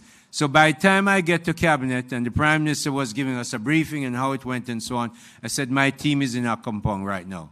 Subsequently, we understand, of course, Akampong is a cultural part of our history, and Minister Grange handles that. So we had an agreement before we left Cabinet, as I told you yesterday, Cliff, that Minister Grange and I, when the generators are going in, we're going up, and the roofs that we're helping to put back will be going up there to make sure everything goes well. But you were well received. You didn't have any issue, and you got your work done with your 25 houses. So what else are we looking at? When you look, we're now going to move to another cluster in middle quarters, but I've gone to all those constituencies in St. James and the other parishes that we're looking at that are badly affected. The key is that we have to move fast. So we went in for the generators. We went out, and all of these places I visit, all of them, I didn't know Minister Bartlett's constituency was so big. I drive till I'm tired. And I'm not driving. So you understand that MPs have a lot of ground to cover. And we called them and said, where should we go? After we check with the distributors so that they're in business. And then we went and looked, and we installed, 11 generators by now. The first constituency we actually went with, because of a comment that Minister Morris Dixon made this morning, was not a JLP constituency. It was in South St. James. MP Birchall's constituency. PS and the team were in there first time looking at everything. We looked at 13 or 15 shops. We started there in putting in generators. We're going to put more so that the businesses can operate. And where are we putting them? We're putting them in the main shops in the communities, where usually they sell meat, they sell flour, they sell bread, so that they become the center of community development. Why? Because we are working, Minister Marks, Senator Duncan, Alok Jan in the Prime Minister's office, and myself, we're working to get, and others doing the technical work, we're not doing the technical work, to get a voucher system in place to help pull those goods through the supply chain. Mothers who don't now have a job and have to take care of their kids going to school, they need help. Other people who are elderly and need some additional help, they'll get some vouchers. That's being worked out. It's not yet in process. And of course, yesterday I had a press conference with Dr. David Lowe of the DBJ, and that $1 billion that is now ready to be deployed. How is it going to be deployed? Additional funds to to people, mainly in the MSME regions. And then we have Exim Bank working with them. The MSMEs that are operational are desperate to get some financial relief. Dr. Lowe and myself are working that they will get a moratorium on their principal and interest. The same thing for Exim Bank. And therefore, we see that as we look at building up businesses back so that business can get going, to get us avoiding constant care packages and revenues coming into the government, but getting Jamaica back up to a place where very quickly we become the symbol of a country that has gone through pretty much a near disaster, a disaster in some places. Many places, Parity people, I went down there, the houses are flattened, and the sea was up in maybe a kilometer in. So all those things are coming back. But you know something, as the Prime Minister said, we are known for building a country back from a place where we were a basket case. Well, we now have the opportunity and tremendous assistance and goodwill locally and internationally to become that country that can restore itself with significant resilience and building much better for the future. And a big part of that is working with businesses to make that happen. That's where we are, and I'll take your questions later on.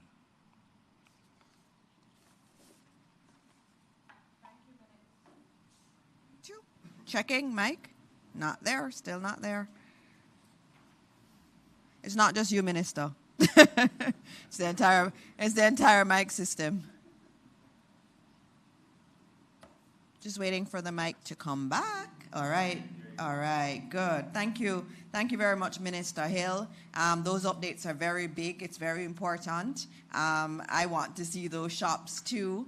It's so good to see shops across Jamaica getting generators. When the shop is back up, the community has hope. And so that work is really good that you and the team have been doing. And I know you're rebuilding shops at the same time. There's just so much dynamism there. And I want to thank you very much for all of that work. And I know you'll come and show us all the pretty pictures of the shops that have been rebuilt. All right, so we saved the best for last. I don't think the ministers think so, right? But the most beautiful, the most wonderful minister of everything. You know, your portfolio is so long. Minister Olivia Babsy Grange is going to round out the presentations this morning, and then we'll move into questions. Minister Grange, welcome as always. Thank you, Minister.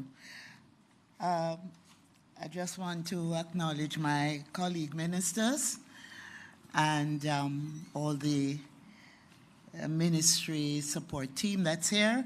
The protocol has already been done, so I've adopted the protocol, Minister Morris Dixon.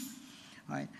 But this morning, I want to provide an update on what my ministry, the Ministry of Culture, Gender, Entertainment, and Sport, has been doing to assist with the hurricane relief effort. But first, I want to say a huge thank you.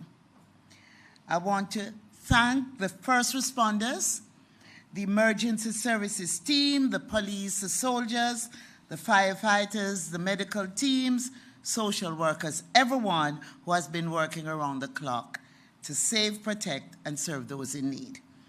And they do this even while, in some cases, their homes lay in ruin. And, you know, we can't say thank you enough to them. And I just wanted to emphasize that this morning. I want to thank the people of Jamaica here and here at home and world over who continue to rally in support of Jamaica. Your kindness has made a difference. Jamaicans, wherever they are, they love Jamaica. And this Hurricane Melissa has brought out that love and that appreciation of each other. No matter how we quarrel with each other, we just love our country. And I want to thank Jamaicans here at home and in the diaspora. And of course, I want to thank our national representatives and sports stars and the entertainment fraternity who have all been playing their part in the national hurricane relief effort. So I will now move straight into updates on what my ministry is doing, working along with the various sectors. In collaboration with the entertainment, cultural, and creative industries, we have started the initiative of the I Love Jamaica concerts and telethon to raise funds for the National Hurricane Relief Program. The I Love Jamaica initiative includes a series of in-person concerts in major world cities with strong Jamaican populations, including the telethon and virtual concert, which took place on Sunday, November 23, broadcast on all the television stations here in Jamaica and streamed across the world via social media. I recently announced that the I Love Jamaica Telethon raised more than $65 million towards the National Hurricane Melissa Relief Program through the fundraising effort. $45 million, to be exact, $45,765,495 has already been received and deposited to the Support Jamaica account. And I want to thank Commander Gale for being so efficient in providing us with information as to the funds that were received through that initiative. Based on pledges made, we also anticipate that an additional sum of approximately $20 million will be received shortly. And in fact, we have started receiving those pledges. And I understand that additional funds are coming in, and we will give a further update at another time as to how much additional we have raised. The I Love Jamaica Telethon and Concert was a collaborative effort. It featured approximately almost 30 of Jamaica's leading reggae, dancehall, and gospel artists. What was so beautiful about this event that dancehall, gospel, and the all genres of Jamaican music, all those artists came together. I mean, I found myself in a photograph with artists who don't normally cross each other's path. But here I was, and Minister Green and others in photographs with from the most intense dancehall artist to the most pastor and minister who minister in the gospel. And I want to thank the entertainment fraternity and also Red Stripe and Digicel for the major role they played, and to all our other partners. The media played an important role. The medical services were there, the technical field, the logistics, the food and beverage services, and corporate, who stayed the course with us during that telethon. And it really warmed my heart. You know, I see all my colleagues turning up, most of my colleagues turning up, and manning the phones and taking calls. It really was a wonderful experience. Now, in addition to participating in the telethon, we have received a number of correspondence, and I want to read this correspondence, which is from Prince Ermias Sahel Selassie Al Selassie. And this is the grandson of His Imperial Majesty Emperor Al Selassie. And it's addressed to the Prime Minister, and he writes, I write to express to you my deepest condolences for the tragedy brought to Jamaica by Hurricane Melissa. The loss of life and the damage to Jamaica's infrastructure brings sadness and raises challenges. I know that while you mourn what has been lost, you will lead Jamaica into a better future through the process of rebuilding.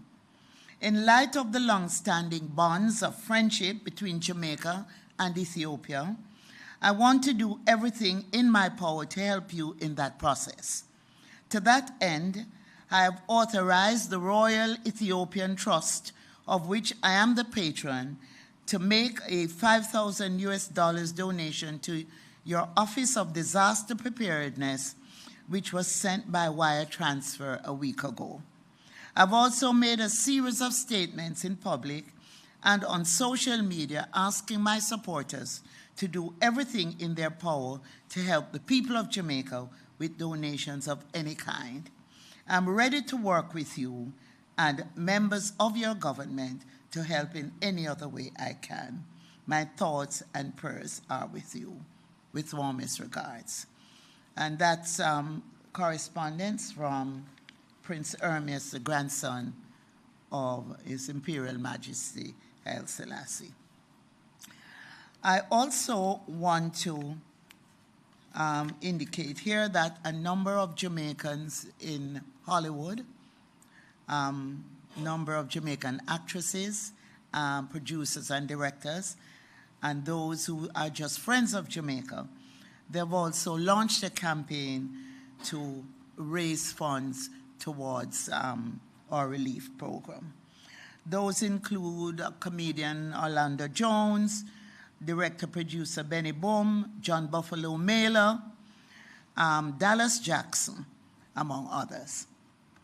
Now, I'm pleased to announce that we have been in discussion with several organizations and Friends of Jamaica in major diaspora cities, and even diverse places without a large Jamaican population who are keen on staging I Love Jamaica concerts in their locale. Some of the promoters of these concerts have chosen to give them unique names rather than the generic I Love Jamaica to make their events stand out. And while they're doing that, they're still keeping a link with the I Love Jamaica series of activities. So the concert that we had announced earlier that was held in London at the iconic Coco Camden Concert Hall on Thursday, November 13, despite having only 2 weeks to pull it together, had a full house. A full house came out, and we were able to get 3.5 million Jamaican dollars from that initiative. Now, on December 6th, there will be a One Love Jamaica Rebuild Gospel Concert at the Faith Center, Sunrise, Florida. And this initiative is led by Bishop Henry Fernandez and the Consul General Oliver Mayer. On Friday, December 12th, the Jamaica Strong Charity Concert at USB Arena, Long Island, New York, will be held, and this is an initiative by Bobby Clark of Irie Jams, New York, Shaggy, and Sean Paul. And this will be a major event that will also be carried on YouTube. And on Friday, January the 2nd, there is the Stay Strong Jamaica concert, which now will be held at the Hard Rock Cafe and in Long Island, New York.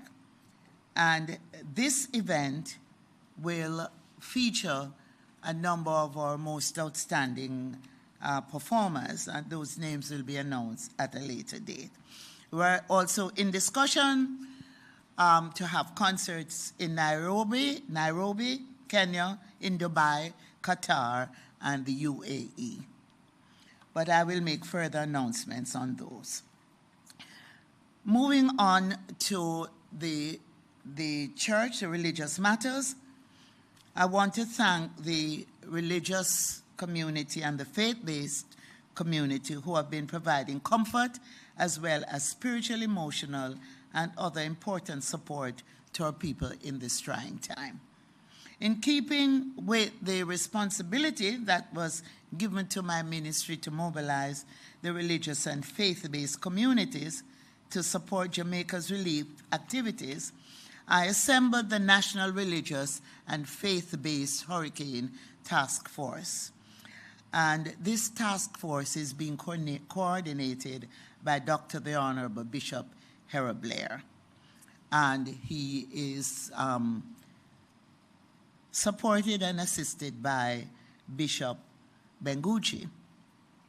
The task force was set up to streamline and coordinate requests for support and assistance from individuals and groups, primarily in the parishes that have been severely affected by Hurricane Melissa, and to align the request with the distribution systems and protocols of the Ministry of Labor and Social Security and the Office of Disaster Preparedness and Emergency Management. However, the first initiative of the task force was to establish national days of prayer. And the first weekend was Saturday, November the 15th, and Sunday, November the 16th. It was further expanded to a second weekend where the PBCJ recorded prayers by various denominations and faith-based representatives. And this went very well over the weekends of November 22nd, 23, and November 29 and November 30. And the religious and faith-based organizations have been doing their part in the national relief effort, and I really want to thank them again. Now, approximately 7,500 religious spaces island-wide have been playing their part, but they have also been impacted by the hurricane. More than 300 church buildings have suffered damage, with several completely destroyed.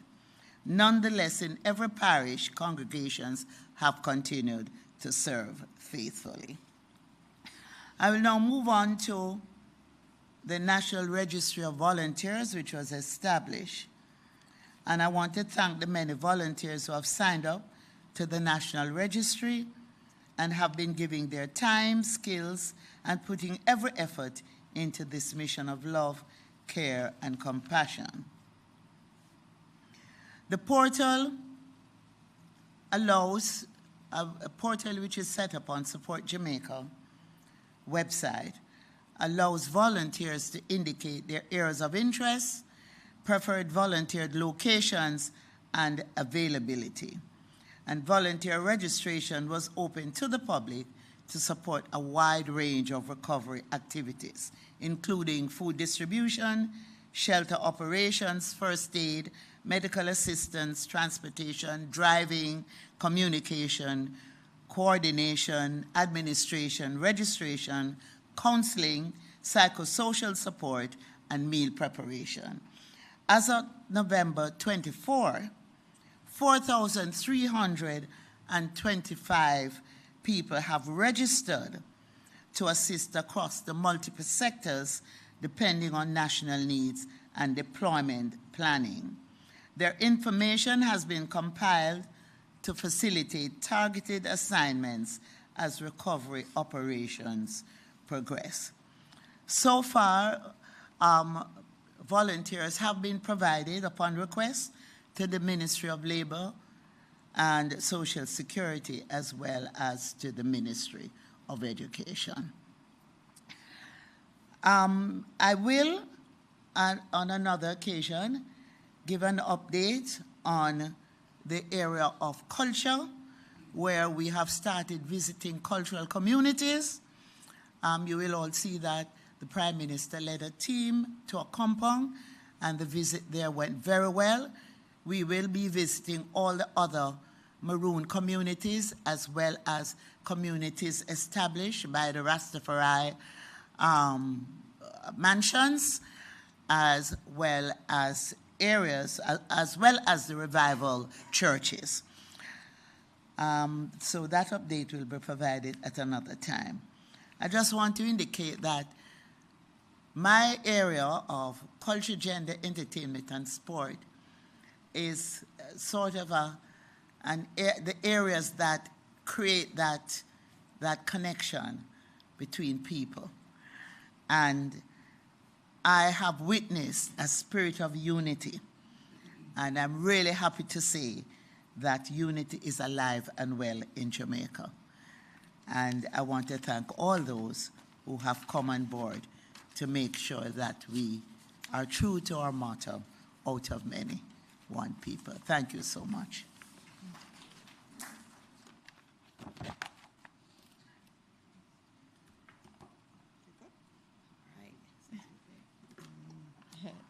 Thank you very much, Minister, and for all of the work that you do. That's been a lot of ministers this morning. And so before we go into the questions, I just had one last thing that I needed to remind Jamaica about, and that is that Jamaica is on track to record the lowest murder rate in nearly 40 years. That's a big deal. And the Prime Minister noted this week that we are on track to record fewer than 700 murders this year. And that's important. It's a big, big deal, because all of those young men and young women, or older men and women who could have lost their lives and didn't because of the declining murder rate, those are families that are not mourning today. And so we have to celebrate the wins. And even with Melissa and the focus on Hurricane Melissa, there's a lot of work still happening. You heard the SLB this morning. You also saw the Prime Minister this week opening the reconstructed Little London Police Station in Westmoreland. And that costs quite a bit of money to do. But we still continued on that path despite Hurricane Melissa. The government is working hard, and this issue of crime is a big one. And we have not stopped working to bring our murder rate down in this country, and work will continue on that.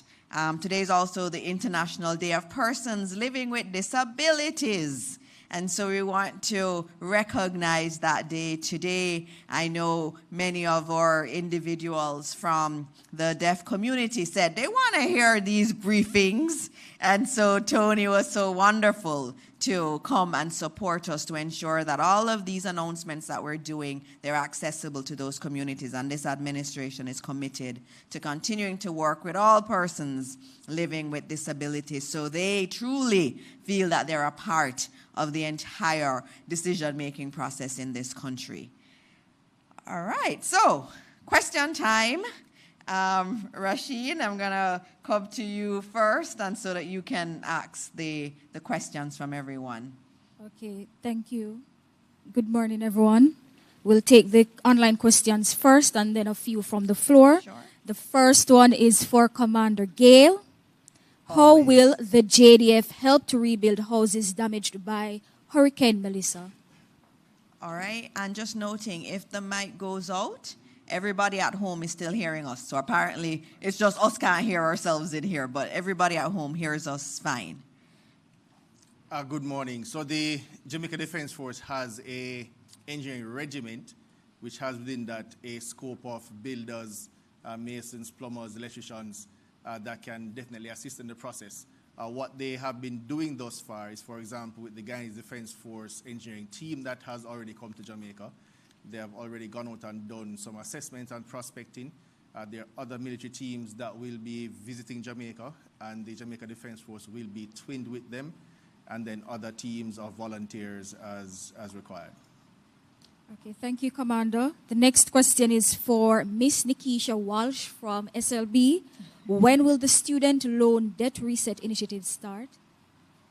Right, that's what everybody wants. They're excited about it. And thank you, everyone. So on Monday, the platform will go on our website where students can go and apply for the debt reset program. So on Monday, they'll have it live. I can tell you that at 12:01 a.m. on Monday, there will be students waiting to go online, or past students who your clients will be there. All right. Okay, and from the floor, we will take one question from one of the MICO students. Oh, our MICO students. Good. I like when you ask questions. Good morning, Good everyone. morning. I am Kaylee Smith. I'm a student from the Michael University College, and my question is for you. Oh, okay. It's regarding what Commander Gale mentioned about the 73 schools that are still currently being used as shelters. I wanted to confirm, what are the measures that have been put in place to ensure that the students of these schools are not severely behind? All right, that's a great question, and Commander Gale can come and tell you when we'll be able to get the schools back. That was my question to him. But, you know, we have to really balance things, right? No one chooses to be in a shelter. They're in a shelter because that's their only choice. And so we have to support them during that time in the shelter, and that's how our administration feels. You know, everybody who needs to be supported, you support as best as you can.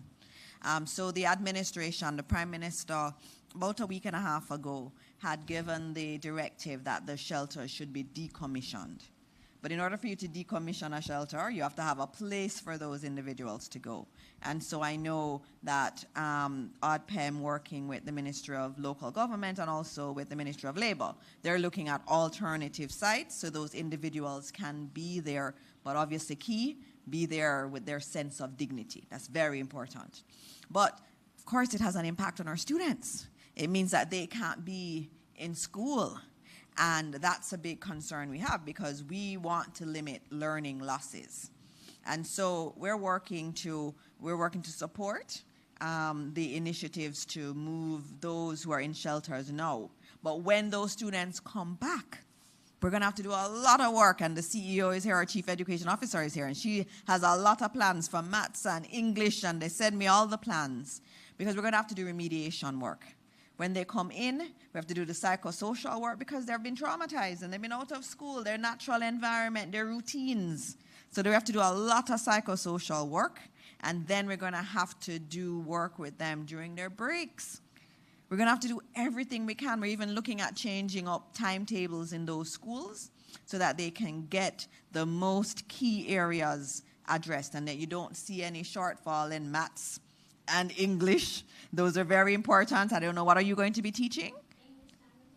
All right, English language and literature. So you understand, we don't want to lose the momentum, and we've had some really good momentum in terms of the results, and so you don't want to lose that. And the worst part about it, and I say it all the time, that's the painful part for me, is that we do see disparities in outcome based on where you're from. And you don't want that perpetuated. And so it's so important when these students go back to school, you're going to hear the ministry speaking about special initiatives for students from the West, because we have to take care of them and we have to do the work to remediate them. And thank you. And I think you're going to be an excellent English teacher. You're going to be excellent. Thank you. All right. I know this person. Good morning, everyone. Mahiri Stewart, Nationwide News here. My first question is for Minister Williams. So much mention was made about the SLB debt reset being part of the manifesto for the government in its current term. And we know that you're making mention of the fact that despite the fact that the hurricane passed, you're still able to implement it. In terms of the other plans, whether it be the income tax threshold raise or any other plan that was in the manifesto, despite what's taken place on October 28, how likely are those plans in terms of being still implemented in the future? Okay. All our manifesto promises, all our manifesto commitments, I should say, are still on the table in front of us. And as you can see, we're a government that can do multiple things at the same time. We run on different tracks. We have a lot of ministers. This morning was a great demonstration of the capacity and capabilities of the ministries. So we will be working on those manifesto commitments, and you will hear more about it as the months, years go ahead. So my second question would be to Senator Hill.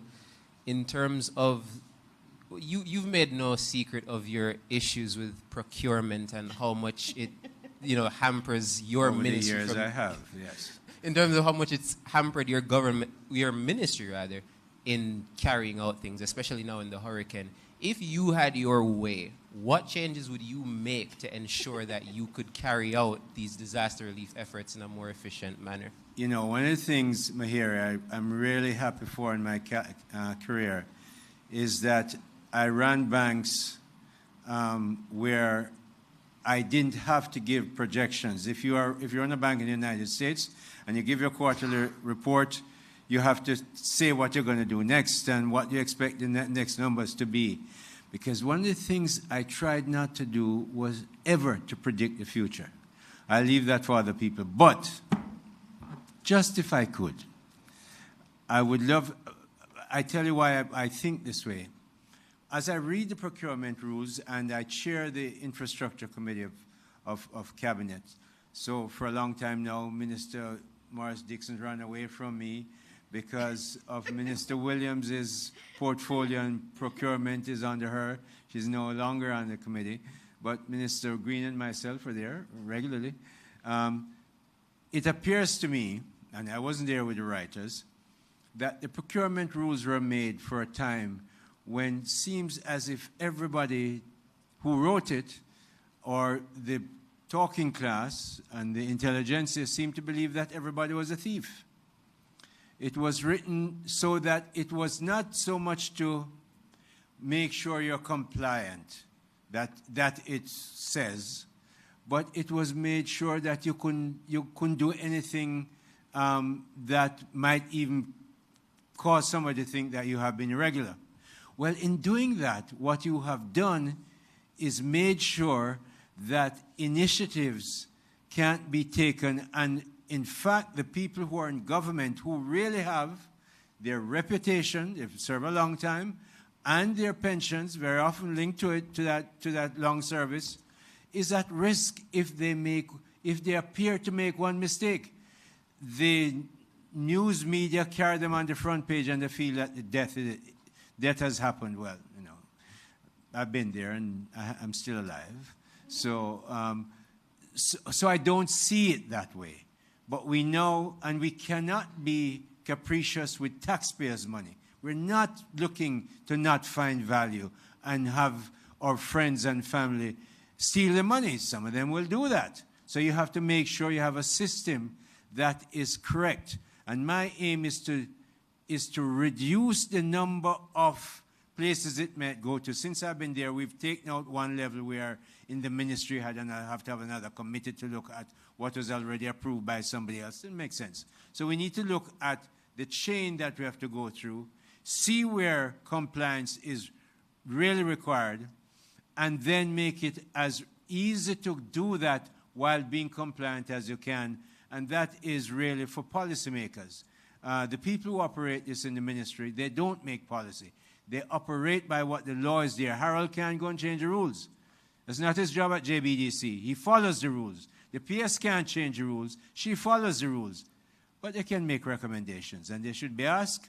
And those of us who make policy must then take up the cross. I'm quite willing, I'm looking forward to working with Minister Williams. I know she's going to look at changes to make that easier for us to do. And it's not built for emergency. We must have a clause in there where the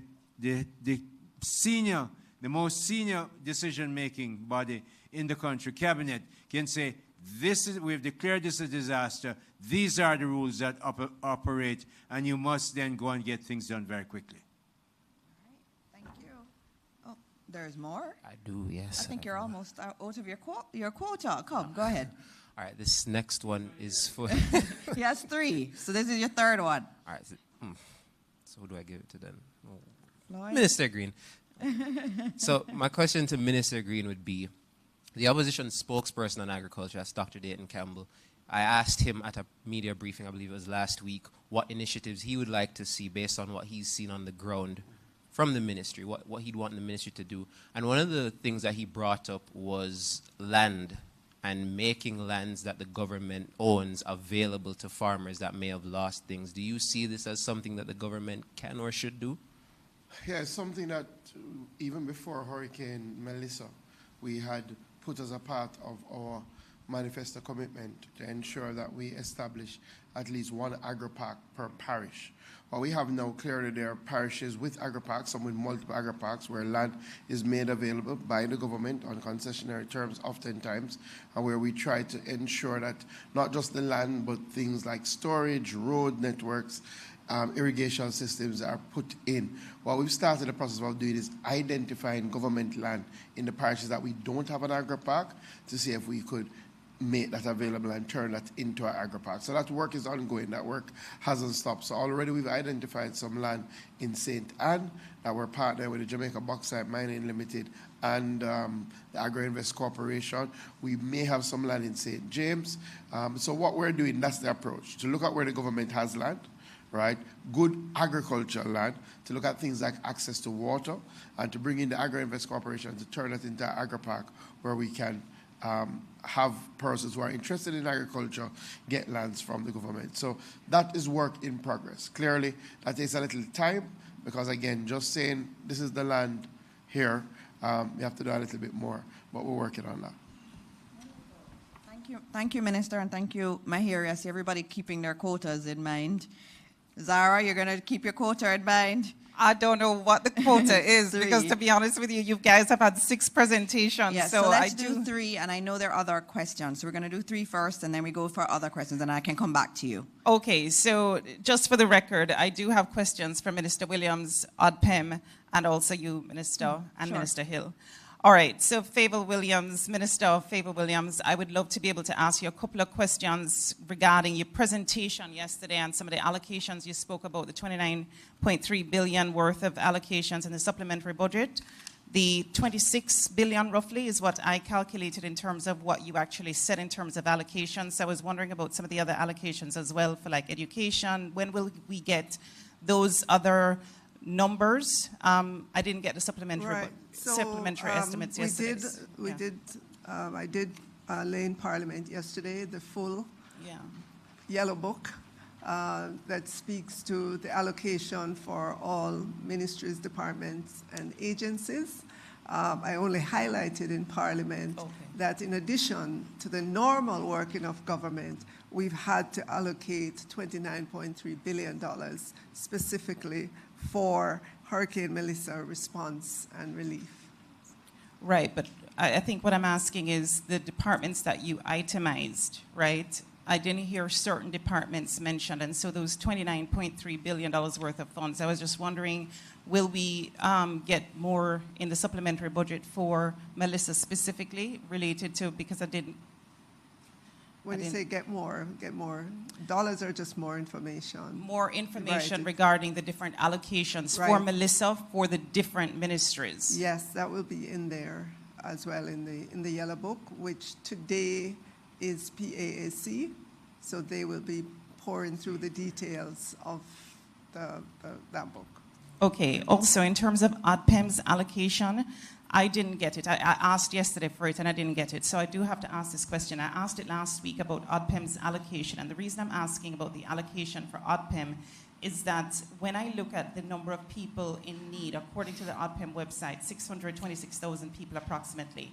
If you put 4 people in that per household, you're looking at 156,000 families needing assistance. And if you're looking at the voucher program, which is what we're moving to come January, the Prime Minister said yesterday, maybe even this year, there is maybe, you would think, $5,000 a week for these families to be able to eat. And so that's a big number, $782.9 million a week in expenses. That's my calculation, of course. And of course, that would be about $3 billion per month and $9.4 billion over 12 weeks. I want to know, do you have any allocation in the budget at all for the voucher program in terms of feeding people? If my calculations are off, I apologize, but I did do that this morning. I just want to know how much are we spending to feed people, and how much have we spent to feed people? I've asked that last week, and I was told the number would be coming, and I didn't get it. Okay. Right. We'd have to get back to you on those numbers. As you can imagine, the program is currently in its assessment phase to help us to understand how many persons, what length of period. There are many initiatives happening at the same time as well to bring help to people through ODPEM and through many, many other organizations. So the specific voucher program is being coordinated through the Ministry of Labor and Social Security. The last time I heard that minister speak was that his persons are out there on the ground doing the assessment. Persons are putting up information on the website as well, self-identifying themselves. So there's still much to be worked out to give us a sense of the magnitude of that program. Okay, and then my last question is loan to JPS. The $150 million loan, I know you mentioned yesterday that based on what they needed within the money that we are going to be getting from the international community, there is an allocation for JPS to also get part of that. I think the overall amount I need, correct me if I'm wrong, is maybe 300 million US, I think I heard it said. So they're getting an extra maybe 150 million from this package. And I just wanted to know, since they couldn't get, or the argument was that they couldn't get loans on their own prior to coming into this situation because they didn't get the extension on their license, I wanted to know if now that they're getting this money from the international donors, if that loan was gotten based on a guarantee from the Jamaican government, which would then maybe add to our overall debt. I just wanted to get a clarification on that. Okay, so remember, in the 6.7 billion that was announced, 2.4 billion of that was earmarked for private sector lending. So any amounts to JPS would be in that window out of the 2.4. So we don't have to guarantee that debt at all? No. Okay. Thank you. Going back around. One more from one of our MECA students. Good morning, all protocols morning. observed. My name is Cavell Williams, and I'm from the Michael University College. And as a proud SLB student, and I'm also from the West, I would like to commend you on the outstanding initiative that you're implementing. And my question is to Ms. Walsh. So in light of the recent devastation caused by Hurricane Melissa, are you considering extending the loan application period? And also, if I'm a PATH beneficiary and I have received the PATH grant in aid, can I also benefit from the 60,000 grant in aid? All right, you see, there's a lot of excitement around SLB. That's what our young people want.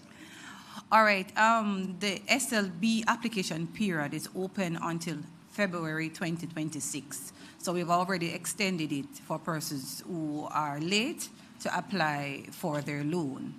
So the grant in aid for the 60,000 was considered for additional persons outside of what we'd have already allocated, which you would have been a member. So we won't be giving two grant in aid, just one. So, all right. Thank you. All right, so going back around, next group, Mahiri and Zara, you have more questions? Minister Hill, questions for you, please, sir. All right. So Morning, Trinidad, Zara. Good morning. Trinidad in the last October. So I believe that they had slapped some tariffs or some excise duties on some of their alcoholic producers and also the CARICOM producers of the same cigarettes, alcohol, that kind of thing. And I was wondering if you had been thinking about or had engaged Trinidad on that, or any of our alcohol producers, cigarette producers, asking anything about this new excise tax in Trinidad, which I think is up to 100% increase. The ministry, technical people in the ministry, of course, follow this and cement and critical issues or products like that. I was, in fact, just at COTED maybe 2 weeks ago, and the matter came up not on an agenda item, but in the corridors you hear it being discussed. So it has to go through a technical committee, which, for instance, the purveyors of cigarettes and liquor here would be in. I give you an example, another example, in that we buy a lot of orange juice from Belize because of the greening, the leaf greening disease that we had here. The disease also took Belize, and they couldn't provide all the orange juice that we want for our big orange juice users here, and we had to get a CET relief to import outside of Belize. But that goes through the technical arrangements. The businesses are represented through the CPSO, which is an organization of private sector organizations within CARICOM.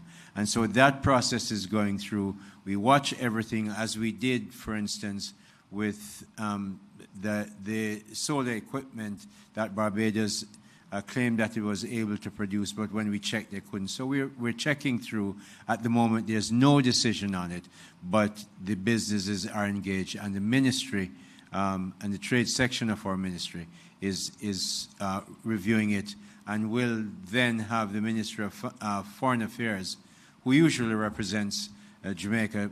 Unfortunately, Minister Johnson Smith was elsewhere, and I had to go this time. The Ministry of Foreign Affairs will be briefed, and the matter will be taken up. But it's being considered.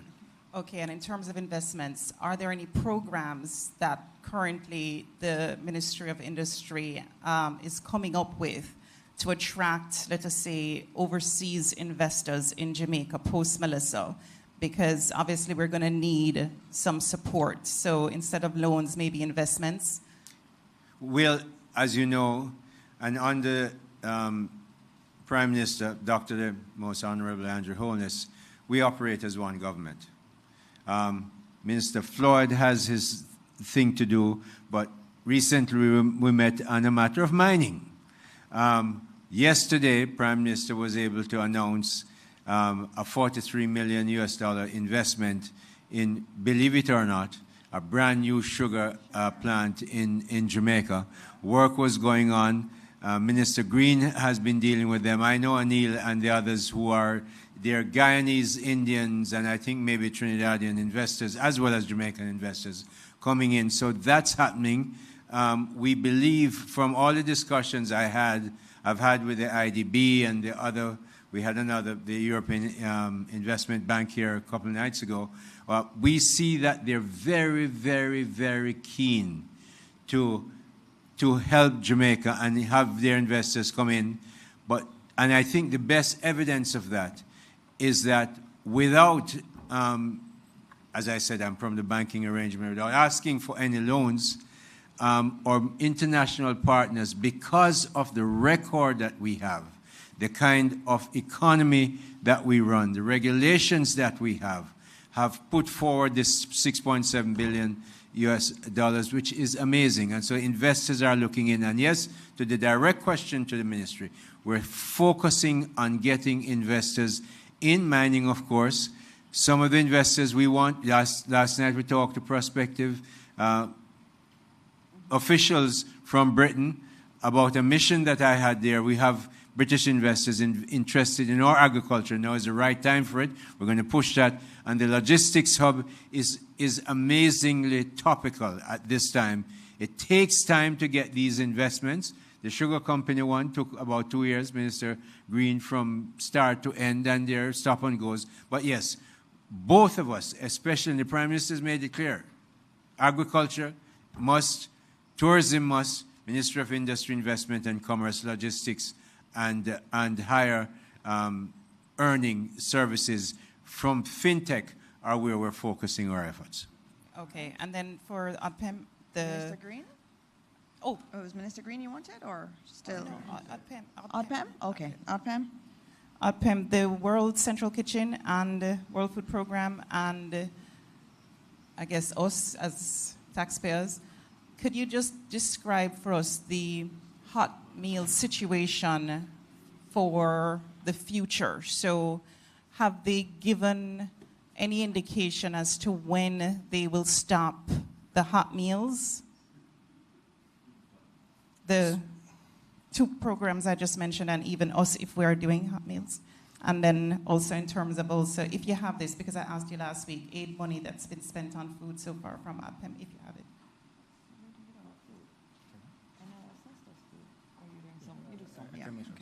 So good morning again. So for the World Central Kitchen, they're the largest partner when it comes to hot meals.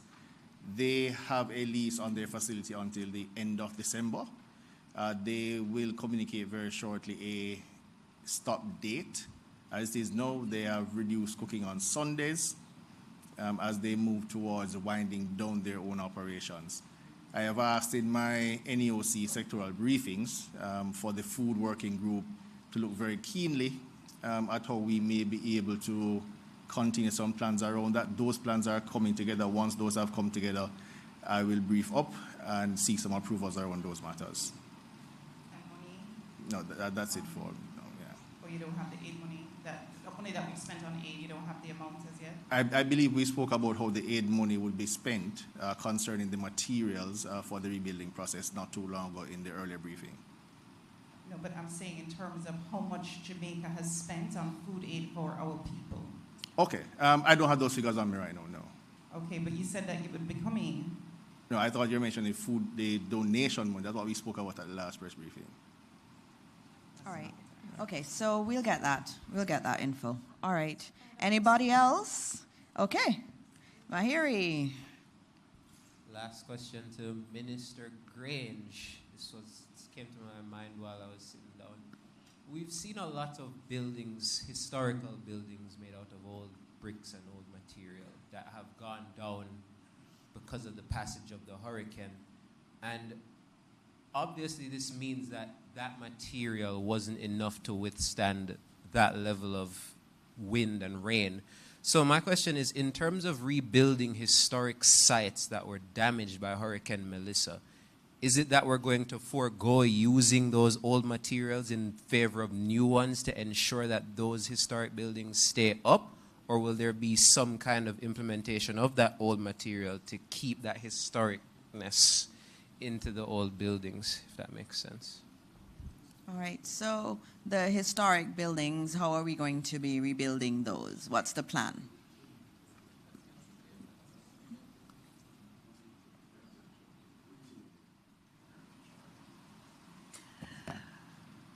We have been,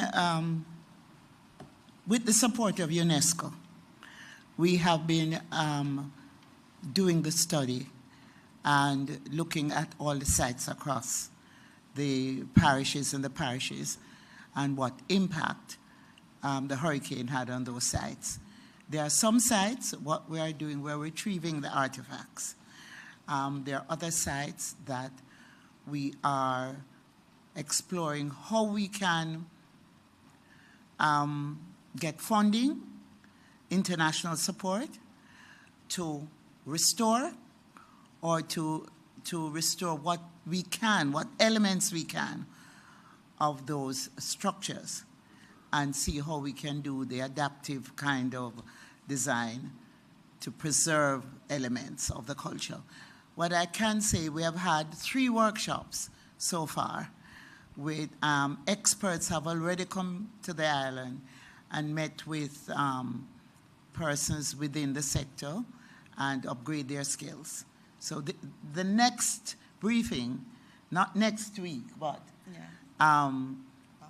sometime in the future, I will bring an update here as to how we are treating, as I said at the end of my remarks this morning, how we are treating culture and the various elements that are involved.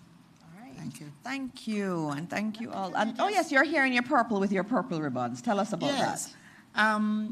We're observing 16 days of activism against violence against women and girls. And I've walked with my purple ribbons, and we're going to be handing out purple ribbons. I'd like you all to wear your purple ribbon And it's not and Casey. to your purple advocacy ribbon to show your support for the campaign against violence against a woman. Yes. All right. Thank you so much, Minister. And we'll all wear our purple ribbons. And as we close out today, as always, I mean, it's been a good day. The government is working, our agencies are working. There's just so much happening in this country.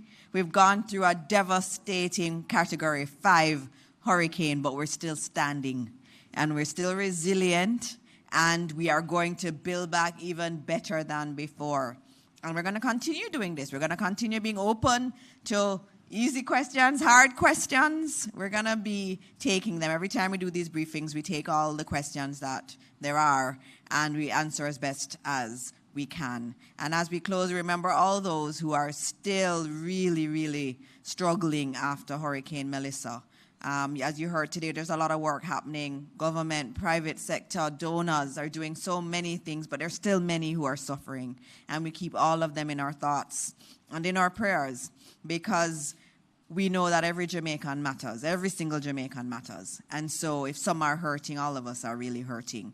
And so as we continue our work, we ask that God continue to bless all those affected and continue to bless the entire country of Jamaica that we love so dearly. Thank you all for being here.